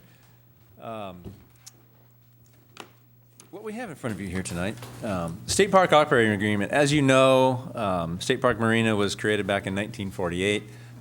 It's had a few little bouts of sporadic dredging over the years, but no real holistic dredging that it really needs. In 2002, with state of California and this state parks region not really seeing to have the wherewithal to put together any sort of a holistic effort to rebuild that marina, in 2002, they entered into an operating agreement with the city of Morro Bay under Rick Algert for the city to try and spearhead an overall process of rehabilitation and dredging in the marina. And we spent a few years going into that, doing some engineering, preliminary design, cost analysis. Happy birthday, Bertha. Fair amount of feasibility studies, and it did cost analysis and the price tag to do, a complete dredging of that marina, a lot of riprap work, a lot of sheet pile work, docks, pilings was somewhere north of $20 million. One of the largest drivers of that was disposal of the dredge material because it was deemed that material couldn't, at least it was, a lot of the material wasn't going to be able to be disposed of in the nearshore disposal area. So a few years later, we continued to seek funding for a limited dredging process. Between 2004 and 2006, we secured a number of grants from the Department of Boating and Waterways. There again, as I spoke earlier, we rely pretty heavily on DBW. Secured a number of grants from the Department of Boating and Waterways, as well as continued to collect the concessionaires funds that were going to the state out of Associated Pacific's operation down there at the marina. Those funds went to the city to a dedicated fund, so we had been squirreling those funds away in a war chest. So we got through Coastal Commission and Corps of Engineers and through all the regulatory agencies. I believe in 2010 is when we got Coastal Commission permits, and then Corps and Regional Water and everything fell in after that. Put out requests for proposals in late 2011, early 2012. Issued our award of the bid contract to Associated Pacific to do the dredging. It was a limited amount. It was approximately 30,000 cubic yards, about 1/3 of the total volume that really needs to be dredged out. But with the funding secured, and the price tag that was $1.15 million. So it was decided at that point, it's not everything. It's not going to make everybody happy, but the funding's there, the permits are there. Let's keep moving forward. So we did. Dredging went pretty well, no major issues. Got it done last year, about I think sometime in November. And Associated Pacific has since finished up, and we've submitted all of our reports to all the regulatory bodies and are waiting to hear back if they have any issues. So far, knocking on wood again, no news is good news. It looks like everything is fine. So the discussion now is, further dredging obviously needs to be done. That dredged material can't go into the nearshore disposal area, which is the most cost-effective way of disposing it. Needs to go upland somewhere. We did attempt in the early to mid-2000s to try to identify several upland sites to dispose of that material. The closest we had that could be considered reasonably at least attempt to be cost-effective, was up above San Simeon somewhere. And once you added up the trucking costs, it did not make sense. We tried time and time again to identify numerous sites, within 4 or 5 miles of Morro Bay, and there just weren't any. So at that point, like I said, that's where we withdrew back into the smaller project, and we've got that done. So now we're kind of at the crossroads of, we know the dredging needs to be done. Our dredging permits are good through, there's some various dates on them, 2016, 17, somewhere through there between Corps of Engineers and Coastal and Regional Water. We can get 5-year extensions likely on all of those permits. But the question now is, as a city, do we want to stay in that operating agreement with state parks and continue to pursue at least the dredging and maybe a more moderate rebuild, or is it time to hand it all back to parks and exercise our right to withdraw out of that agreement and say, we're done, it's yours, good luck? I've got mixed feelings about it. I think with Department of Boating and Waterways moving into the Parks Department, it's a reorganization up at the state that happened last year with the legislature, and it's going to occur in July this year.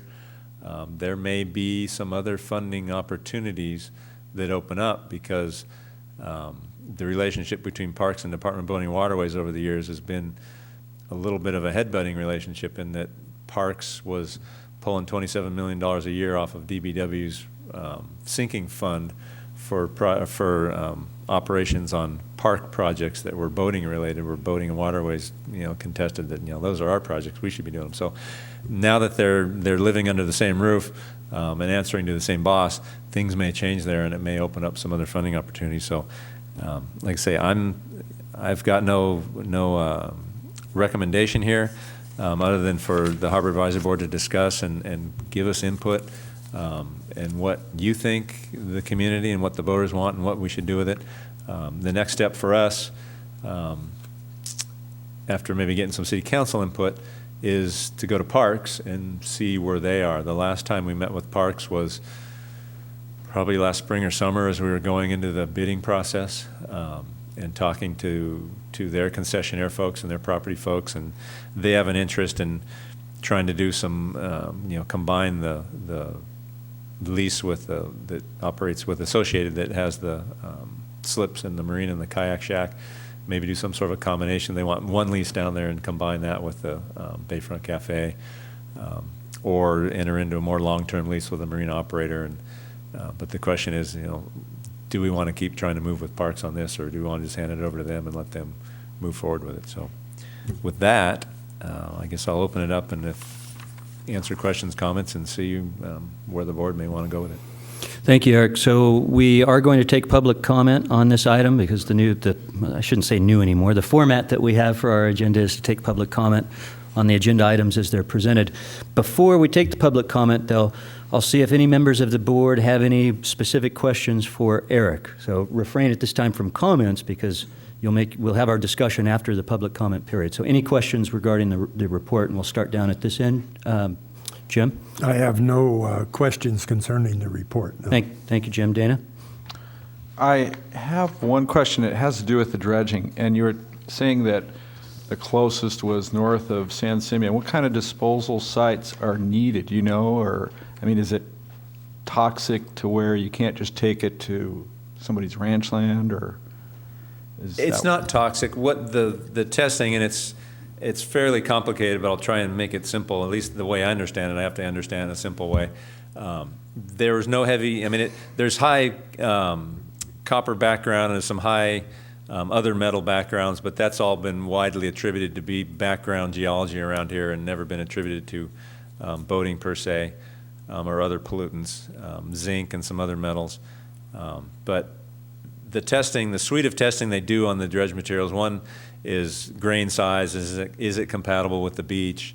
Another, the suite of testing that shot us down for nearshore disposal of that is what's called the bioassay, where they take different samples of your dredge material and take a representative group of creatures that live in your disposal site area. So ours is near shore.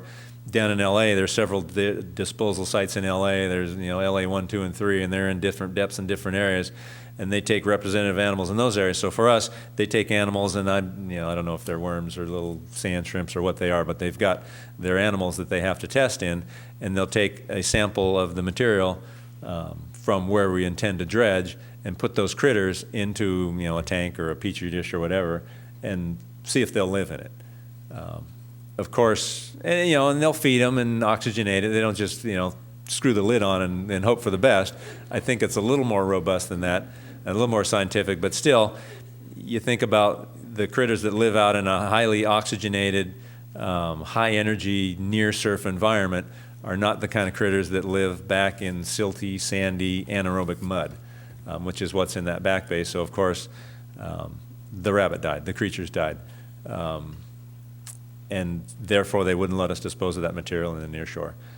The problem with upland disposal, and you bring up a good point, what about ranchers and farmers? Well, unless you rinse it, it's very salty and isn't real good for terrestrial plants. And if you're a rancher and you're just looking for topsoil to fill out on your ranch land or on your agriculture land, it's not a good fit.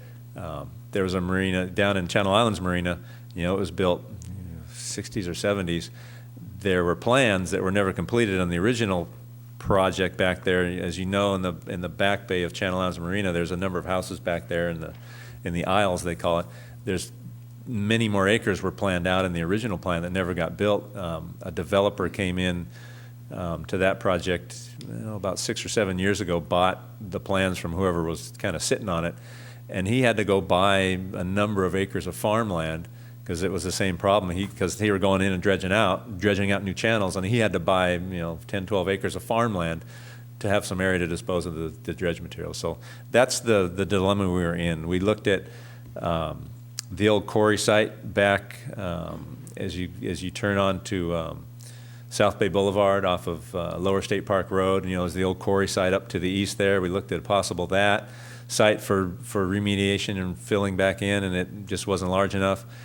We looked at the borrow pit right over here, across the hedge over here at the power plant property, and that really wasn't large enough, and that site is riddled with Native American artifacts, the whole site, the whole power plant site, so that had issues of its own.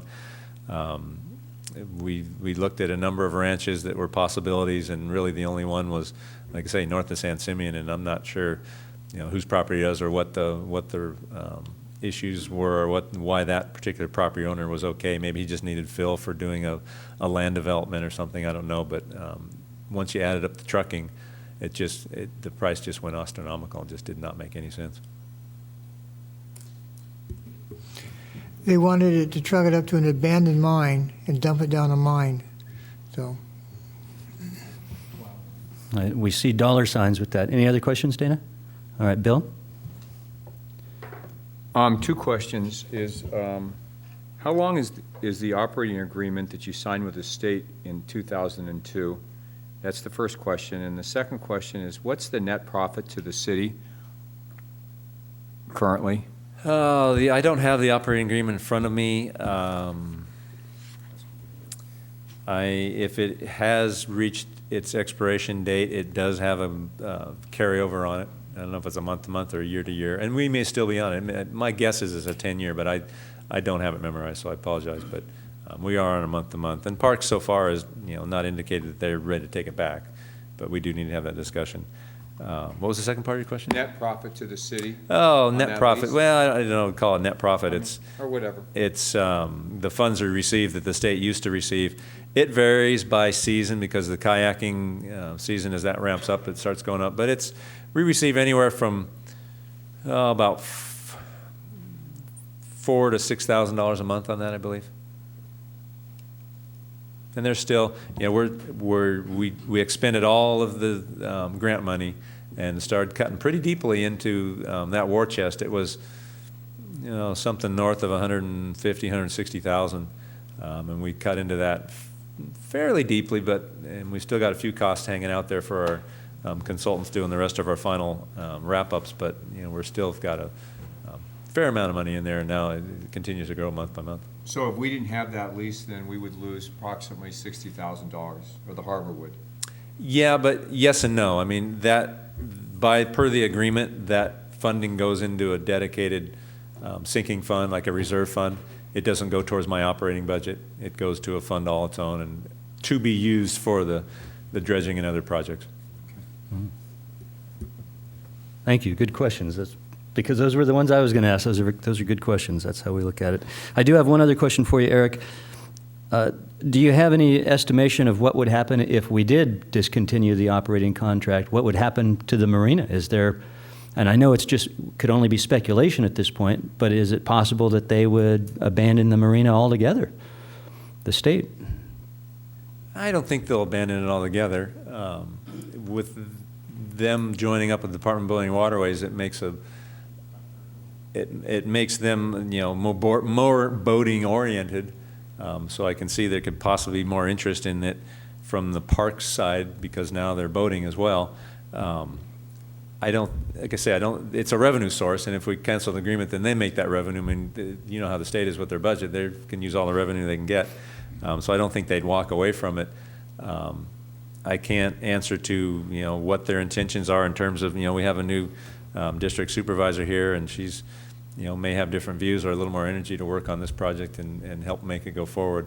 And the leasing folks as well, they've always been interested in trying to do a long-term lease. It was just getting past the permitting stage, which was one of the biggest hurdles, which we did. And I think they're interested in, my guess is they're going to be interested in keeping on with this operating agreement, and hopefully we can have them, help themselves come up with more funding to put it together. And if, that's the win-win. If they can scare up a sizable chunk of funding, I'm happy to continue on with keeping on with, trying to get that dredging done, the building done. It's just really funding's the biggest nut to crack now, and it's just we don't have it.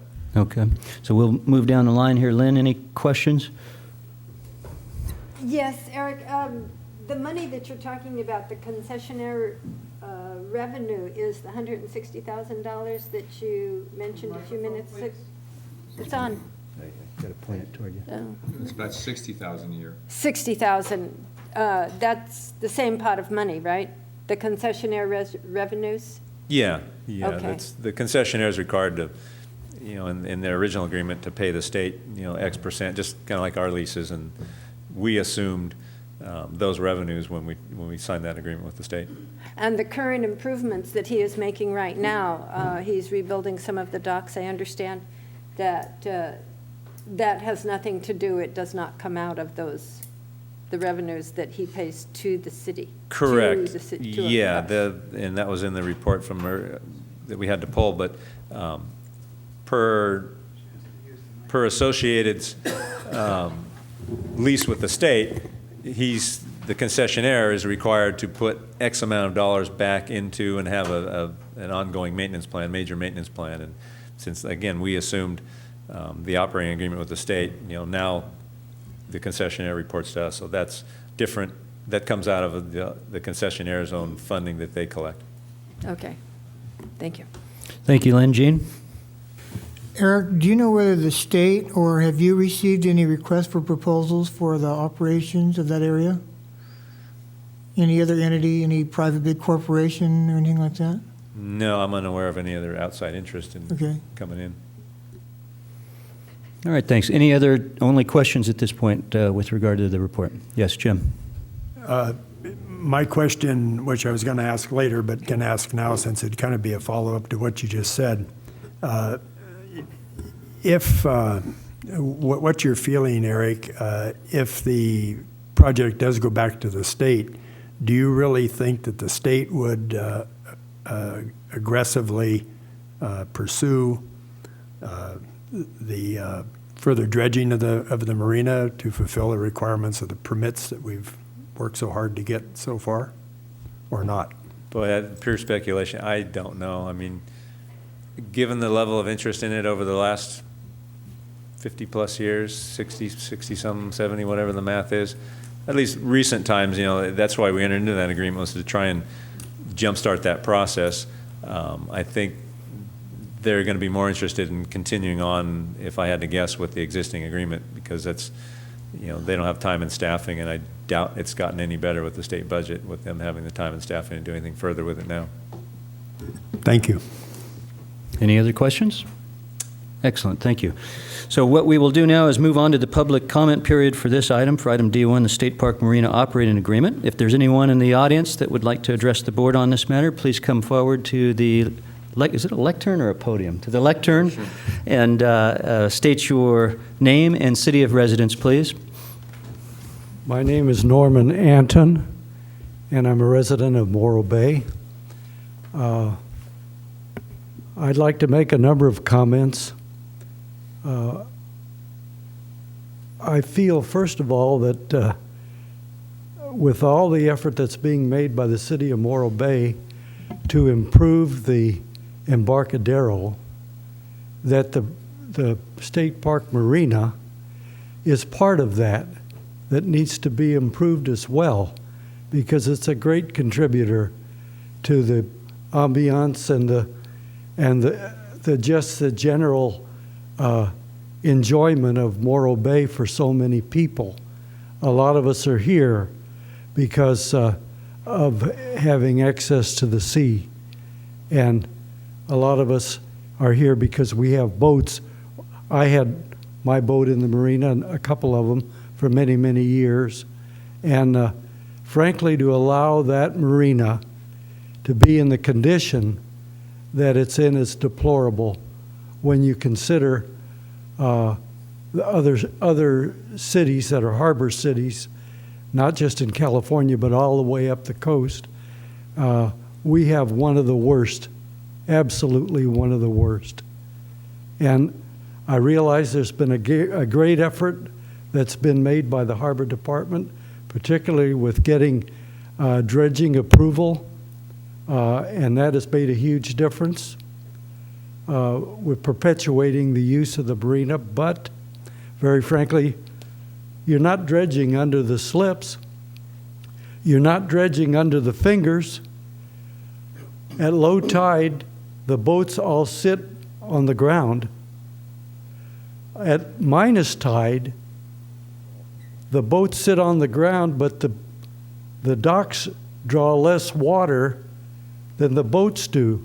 So the docks keep going down after the boats are grounded. And the docks are hanging off the boats by the very lines that are tying the boats to the docks. So you've got a situation there that frankly is unacceptable.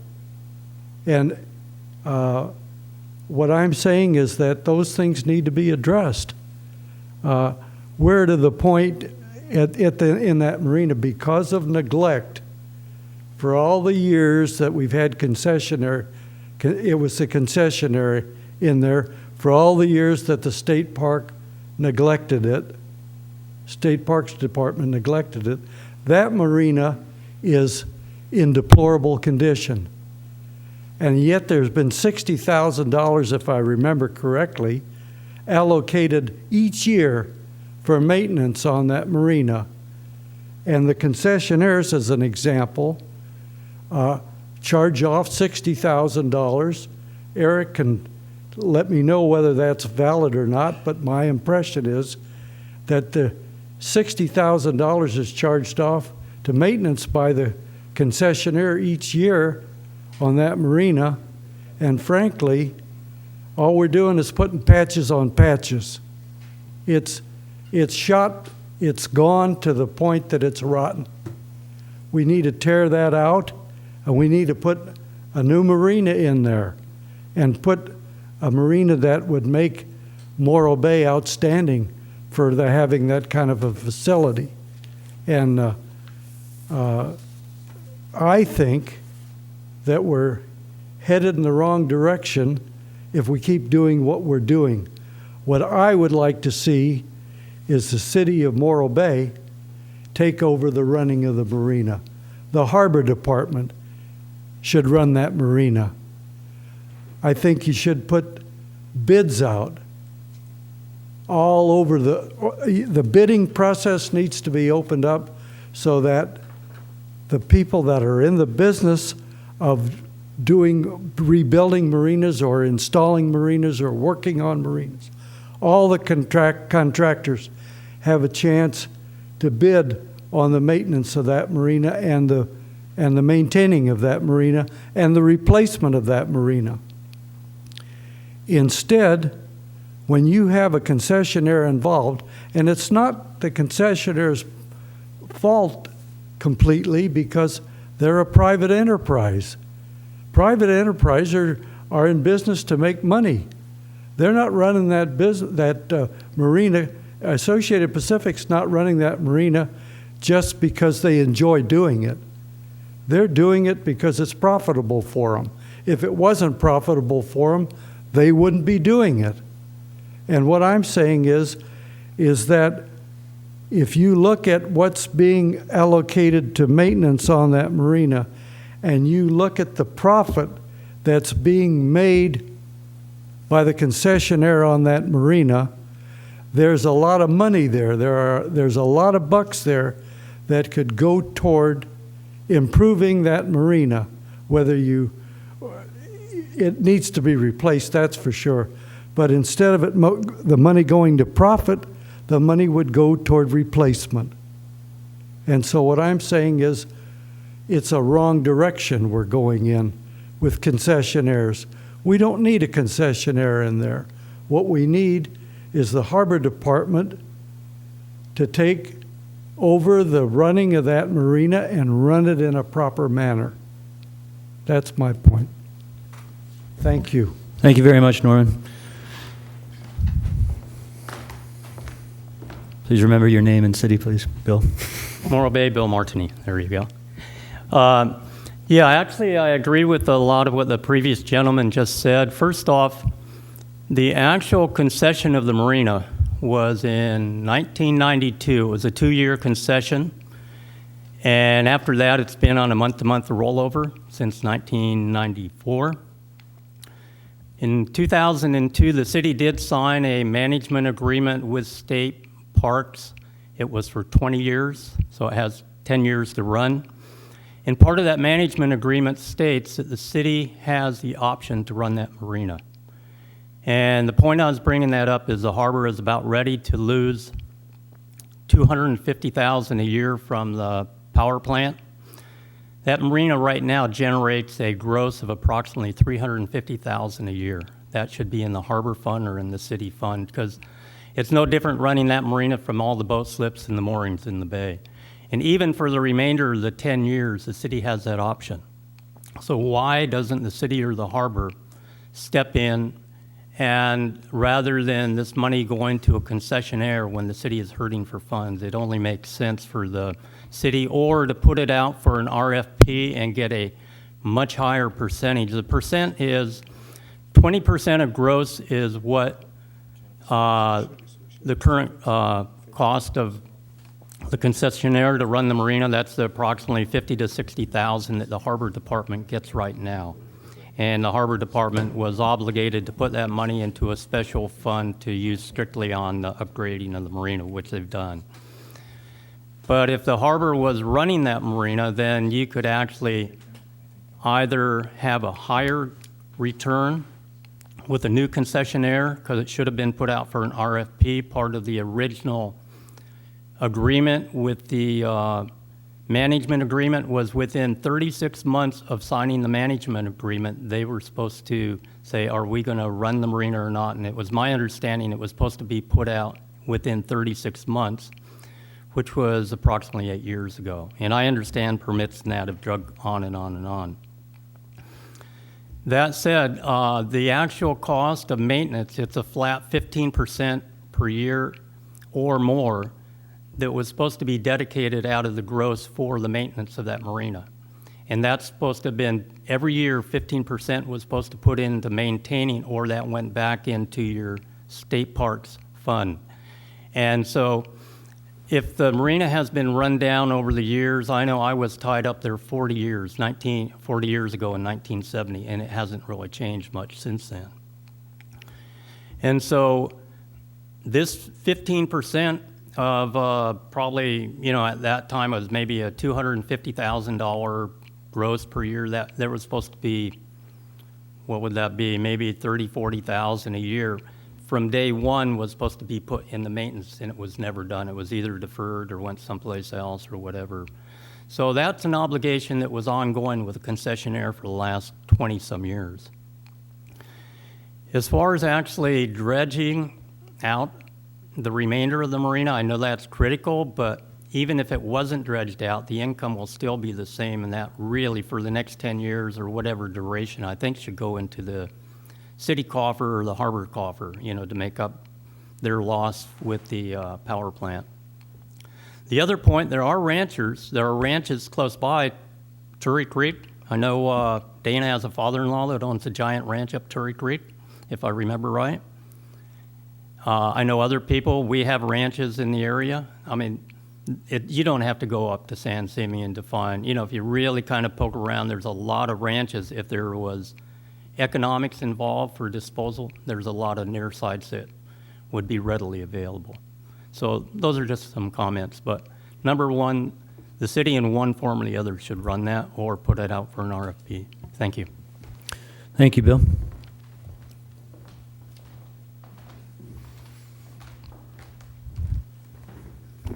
Don Boatman, Morro Bay. I'm not here to complain, but I want to make some observations. I've had a boat there in a slip for 35 years, maybe a little bit more. And I'll never forget, I had my boat on a mooring ball at Avila for 3 years. And I was so grateful to get into that marina. I'm still happy to be there. But through the years, when I first got there, and I've been almost in the same slip for the 35 years, I used to be able to get out at zero tide, and for years it was about a 0.5 plus. And in this last year, it now takes 2 feet, plus 2 feet of tide for me to get out. Now, I'm not going to complain too much because I haven't asked the operator to get into a deeper slip, if there is one. But I don't sail as much as I used to, but I still like salmon fish. And I really have to watch the tides now. I have to either tie up at the yacht club or at one of the city docks to get out of there before it gets below 2 feet. And I can't pin it on the recent dredging. I mean, I'm grateful for that dredging because I used to hit the bottom just as I exited the area too, and I don't hit bottom there.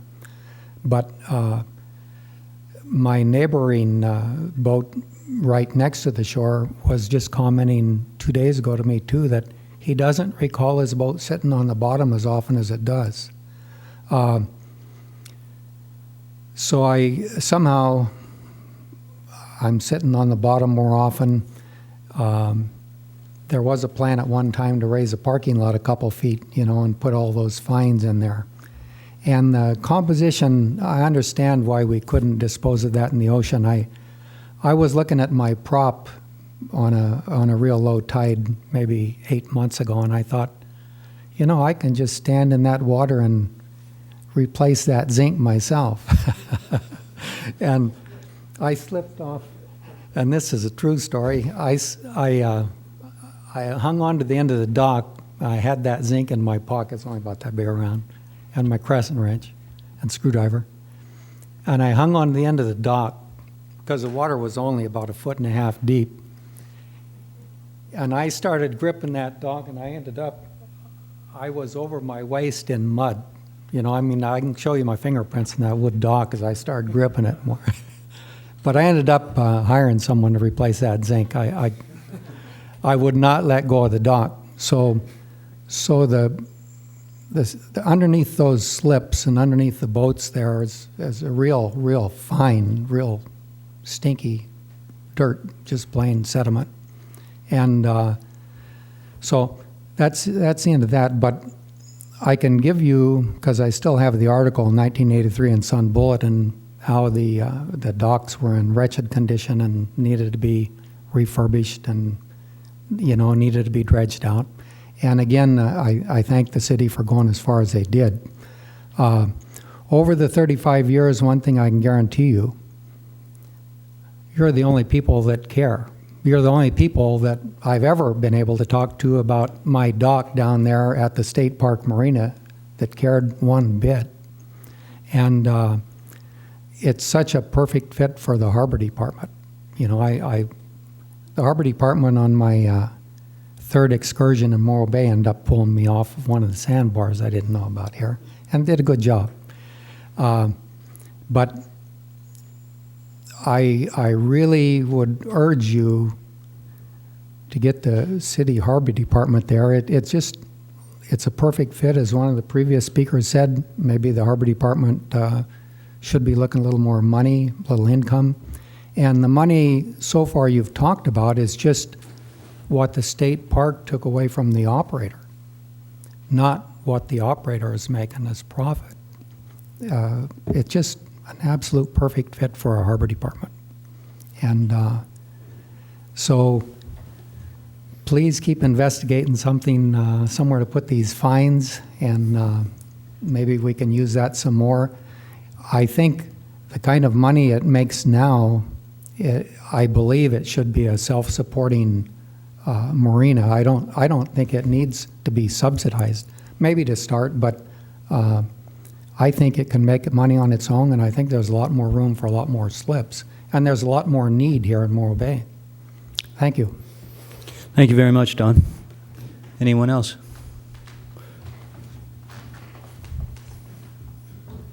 My name is Laura McCarran, and I live in Atascadero. My husband and I have been at the State Park Marina for about 25 years. We thought we had been the longest people there, but I found out Mr. Boatman has beat us. I want to say that since the city has taken over the management from the state, we have seen a lot of improvements. And when you look at the docks, you don't really see a lot, but there has been a lot there. I think there's a good relationship right now between the city and the concessionaire. It could be better, but we've come a long ways. We have some of those docks are being replaced. Dock 7 has been completely replaced. I think Dock 4 is in the process of getting replaced. Dock 1, what we call the Hollywood dock up by Bayside Cafe, because that's what all the tourists see. That one was replaced numerous years ago.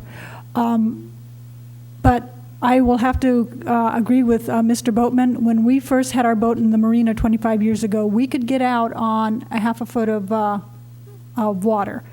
Then it got to be 1 foot, and now it's 2 feet. We don't dare go in or out unless there's at least 2 feet of water on the tide chart, or we won't make it. I understand the concerns about the dredging and where the spoils would go. I would highly encourage the city to continue to try to find a way to make this happen. In the Boats and Waterway now being part of the state Parks Department, hopefully Boating and Waterway will get more involved with it instead of just somebody with the Parks Department who doesn't know anything about boating or concerns about boat owners and their craft. Somebody from the Boats and Waterway would be able to be our point of contact and working with the city and hoping to get this done. We've gotten a good start. They've dredged there in front of Dock 1. It's a lot deeper. We don't run aground anymore there by the big metal boat tilt where we used to. If you're not really careful, that's all nice and deep. But if we can continue to go forward and try to get the rest of that marina dredged. My husband and I own a mooring here in Morro Bay. Right now it's rented out, but we bought it for the day if it ever comes where we're not able to get our boat in and out of the marina anymore. So thank you very much. Thank you, Laura. We appreciate that. Any other comments? At this time, we'll close. Any other comments? Have an addition? Yeah, sure. As long as it's kind of brief, sir. A brief addition. All right. My boat is in Canada, Sointula, little marina way up off of Port McNeill on Vancouver Island. Sointula's on Malcolm Island. It's a lovely marina, really well kept. Everything is in great shape. It's well managed, and it's managed by the Lions Club. The Lions Club. This is not science. There's no doubt in my mind that if the Harbor Department put their mind to it, that they would do a great job running this marina, and it would be a much better marina than it is. End of comment. Thank you, Norman. All right, at this point, we'll close public comment, and we'll move to discussion. Before we move to discussion, Eric, would you like to respond to any of the comments that were made during public comment? It's optional. Oh, I have kind of a smart aleck comment I'd like to make, but maybe I'll refrain. I'll just get myself in trouble.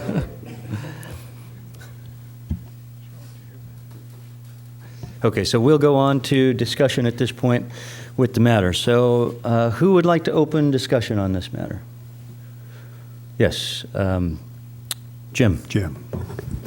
My name is Jim.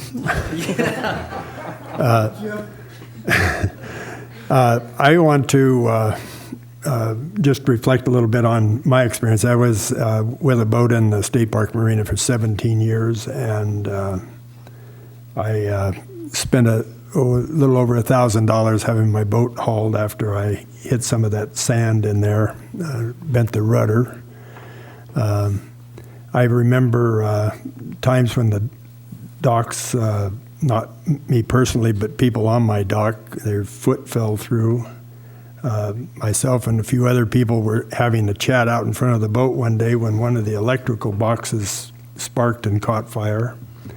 I would try to wash my boat down with a power washer, and it never failed. And I got so mad at the power washer I was ready to throw away when I realized that it was just the sand in the water line that was continuing to clog the filter in the power washer. My solution then was to buy a huge filter, connect the water on, go through the filter, then from there into my power washer.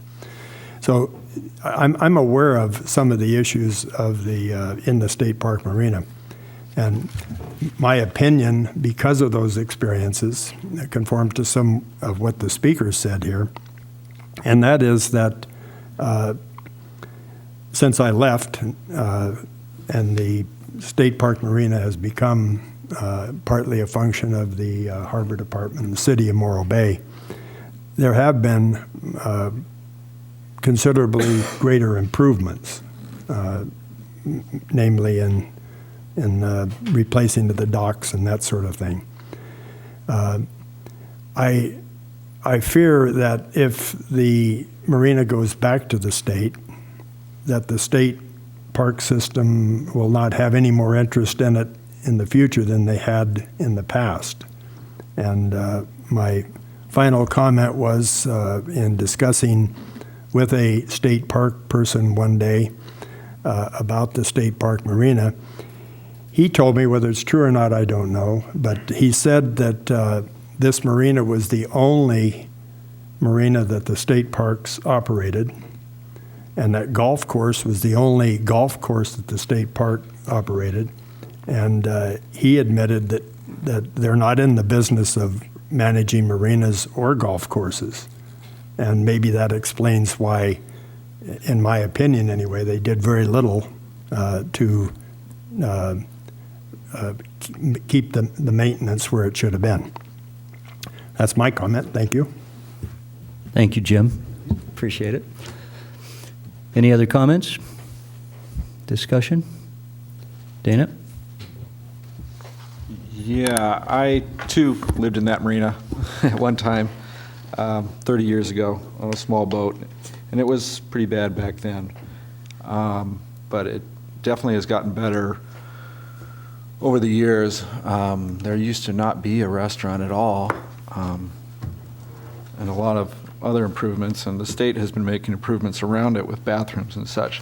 I'm kind of interested in item B2 when it comes back up to kind of see where we are with these improvements that they have listed here before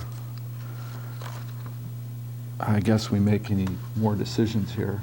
But I mean, that's part of what's going on here. So when we have all that information, I'll be able to discuss more regarding this. Thank you, Dana. Bill? Two things. It's a jewel, and it would be foolish to let something like the marina go. I personally feel, too, and I've always felt this way, that we should somehow, and when I say we, the harbor, the city of Morro Bay, should be the concessionaire. Simple as that. And it should be a discussion that we continue, because I think that we can do a better job, and we can control our own destiny. I always feel that if you control something, even if you fail, at least you probably gave it a better effort than if you tried to ask someone else to do it. So I really, really would like to discuss this at whatever date that my fellow commissioners, to see if the city and the Harbor Department can run this Back Bay Marina. Thank you, Bill. We'll just go down the line here. Lynn?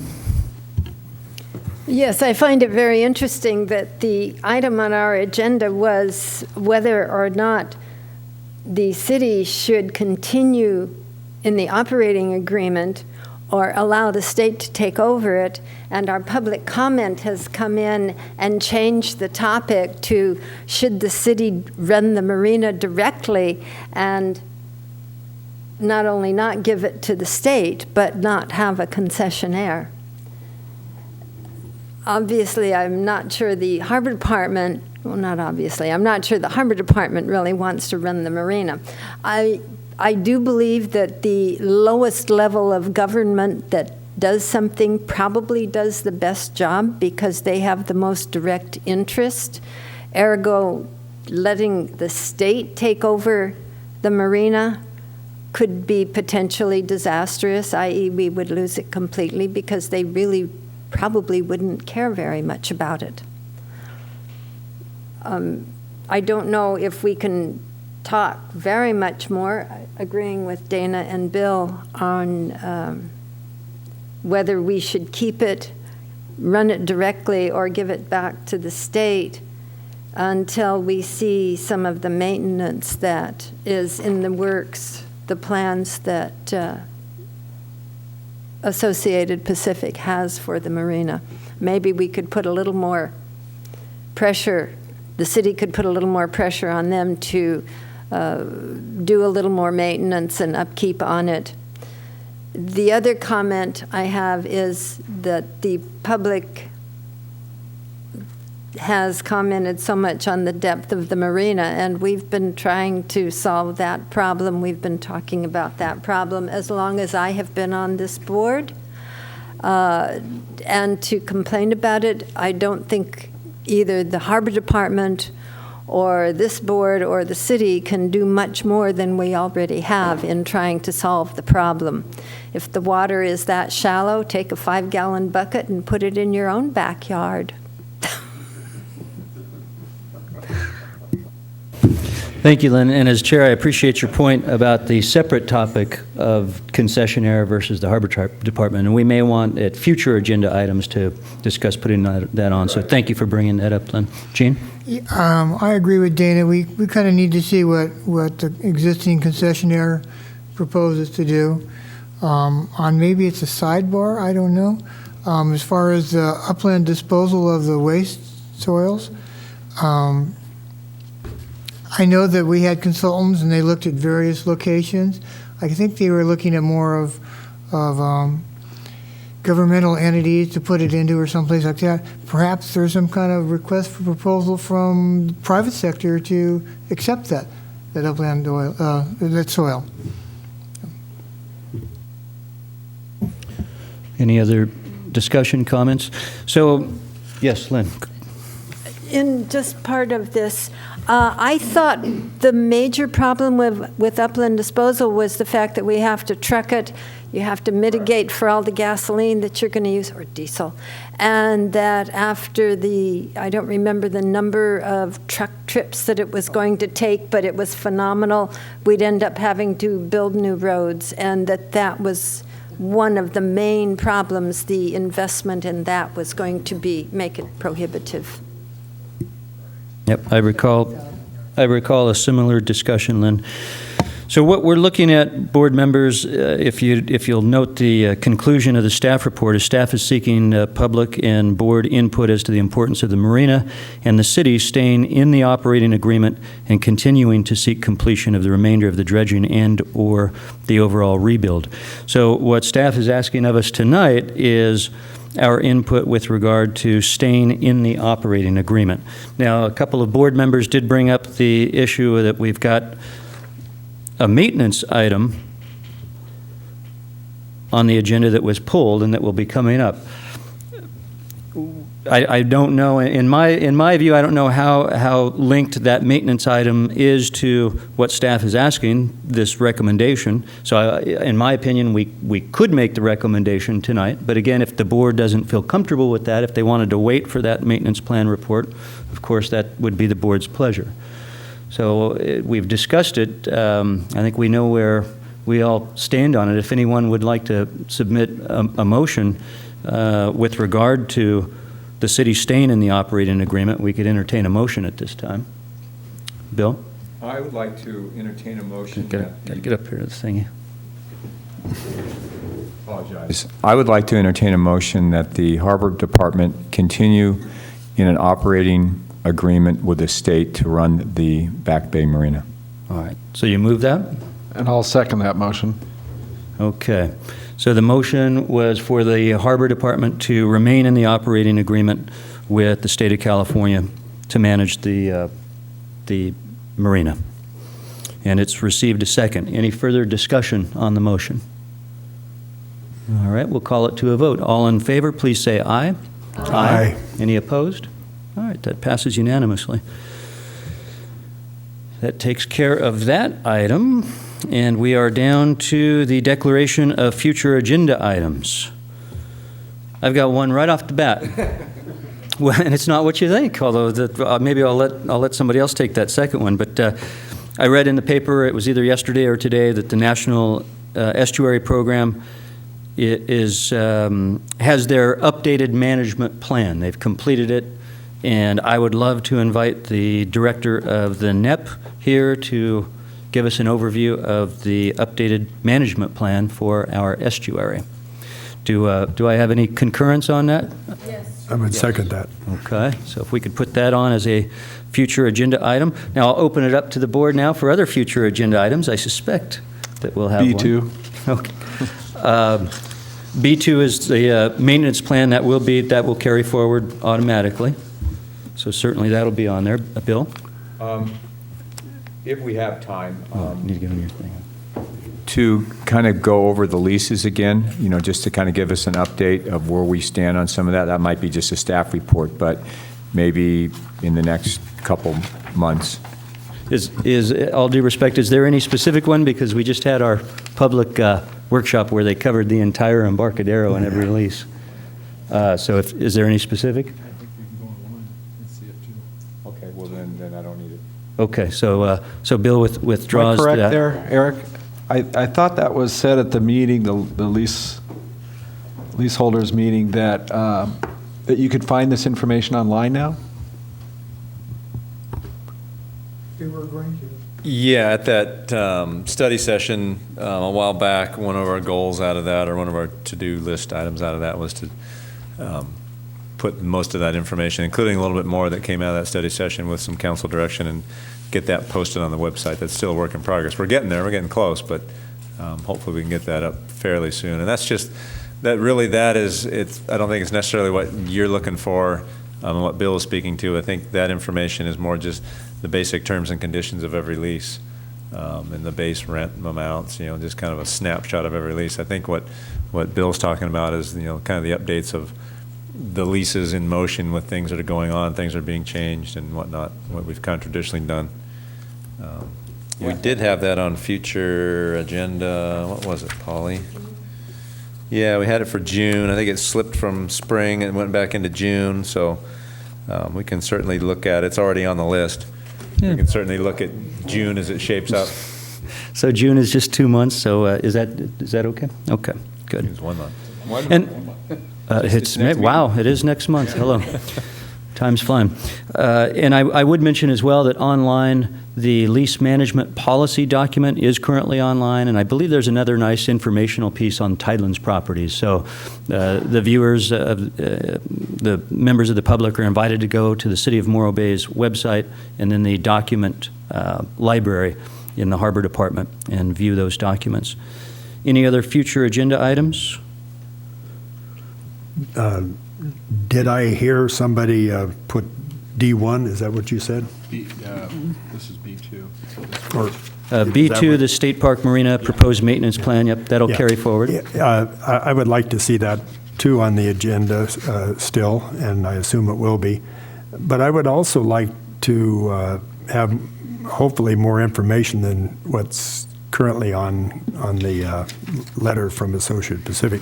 It looks to me like they're going to look at the maintenance for the next 2 years, and they're going to do two things: replace Dock 7 and Dock 4. And I would like to. Is that correct? Well, they're in the process of it. Yeah.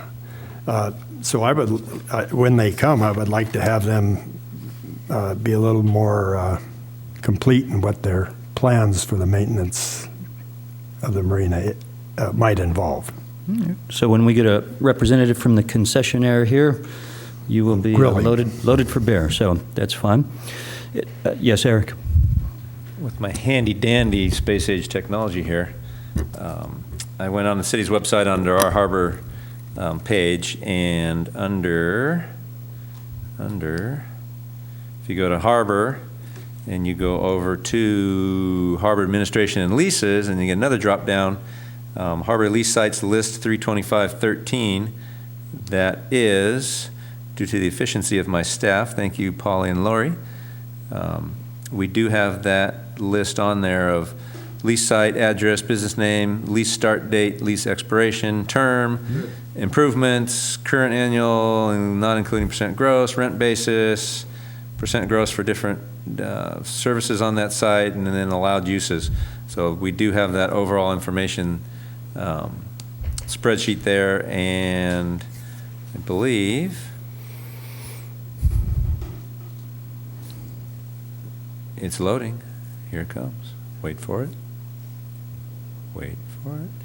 Morro Bay study session, Harbor Tidelands Trust lease sites. That was the PowerPoint that Rob Schultz and Dana Swanson from the legal department put together. That kind of has the public trust doctrine and the lease history and whatnot that was presented at that presentation, and then I believe it had a lease site by lease site, real general information for each site. So that's up as well. So it's all there. Wonderful. Well, thank you to Lori and Polly for putting that online. That's a good resource to have. So again, I invite you all to go to the website. There's a wealth of documents there. I think it's premature at this point to, this is a future agenda item. I just want to bring it up because I heard from public comment tonight several times, as well as I think up here, the concept of getting rid of a concessionaire and having the harbor department directly manage the marina. I would like us to hear item B2 in the future, the State Park Marina proposed maintenance plan, and then mostly very shortly thereafter bring up as an agenda item the feasibility of the harbor department managing it, and we could get a report. We could ask Eric for a staff report on that at that time. I think it's premature at this time, but that's my thought on that. Any other future agenda items? No. I want to thank everybody for their patience. This has, I think, been on 2.5 years. This is the longest meeting and certainly the most well-attended. So thanks again to the members of the audience, and particularly for you folks that stuck around for this last item. You stuck with us. So congratulations on a good meeting. Appreciate it, and we will see you all next month. This meeting is adjourned.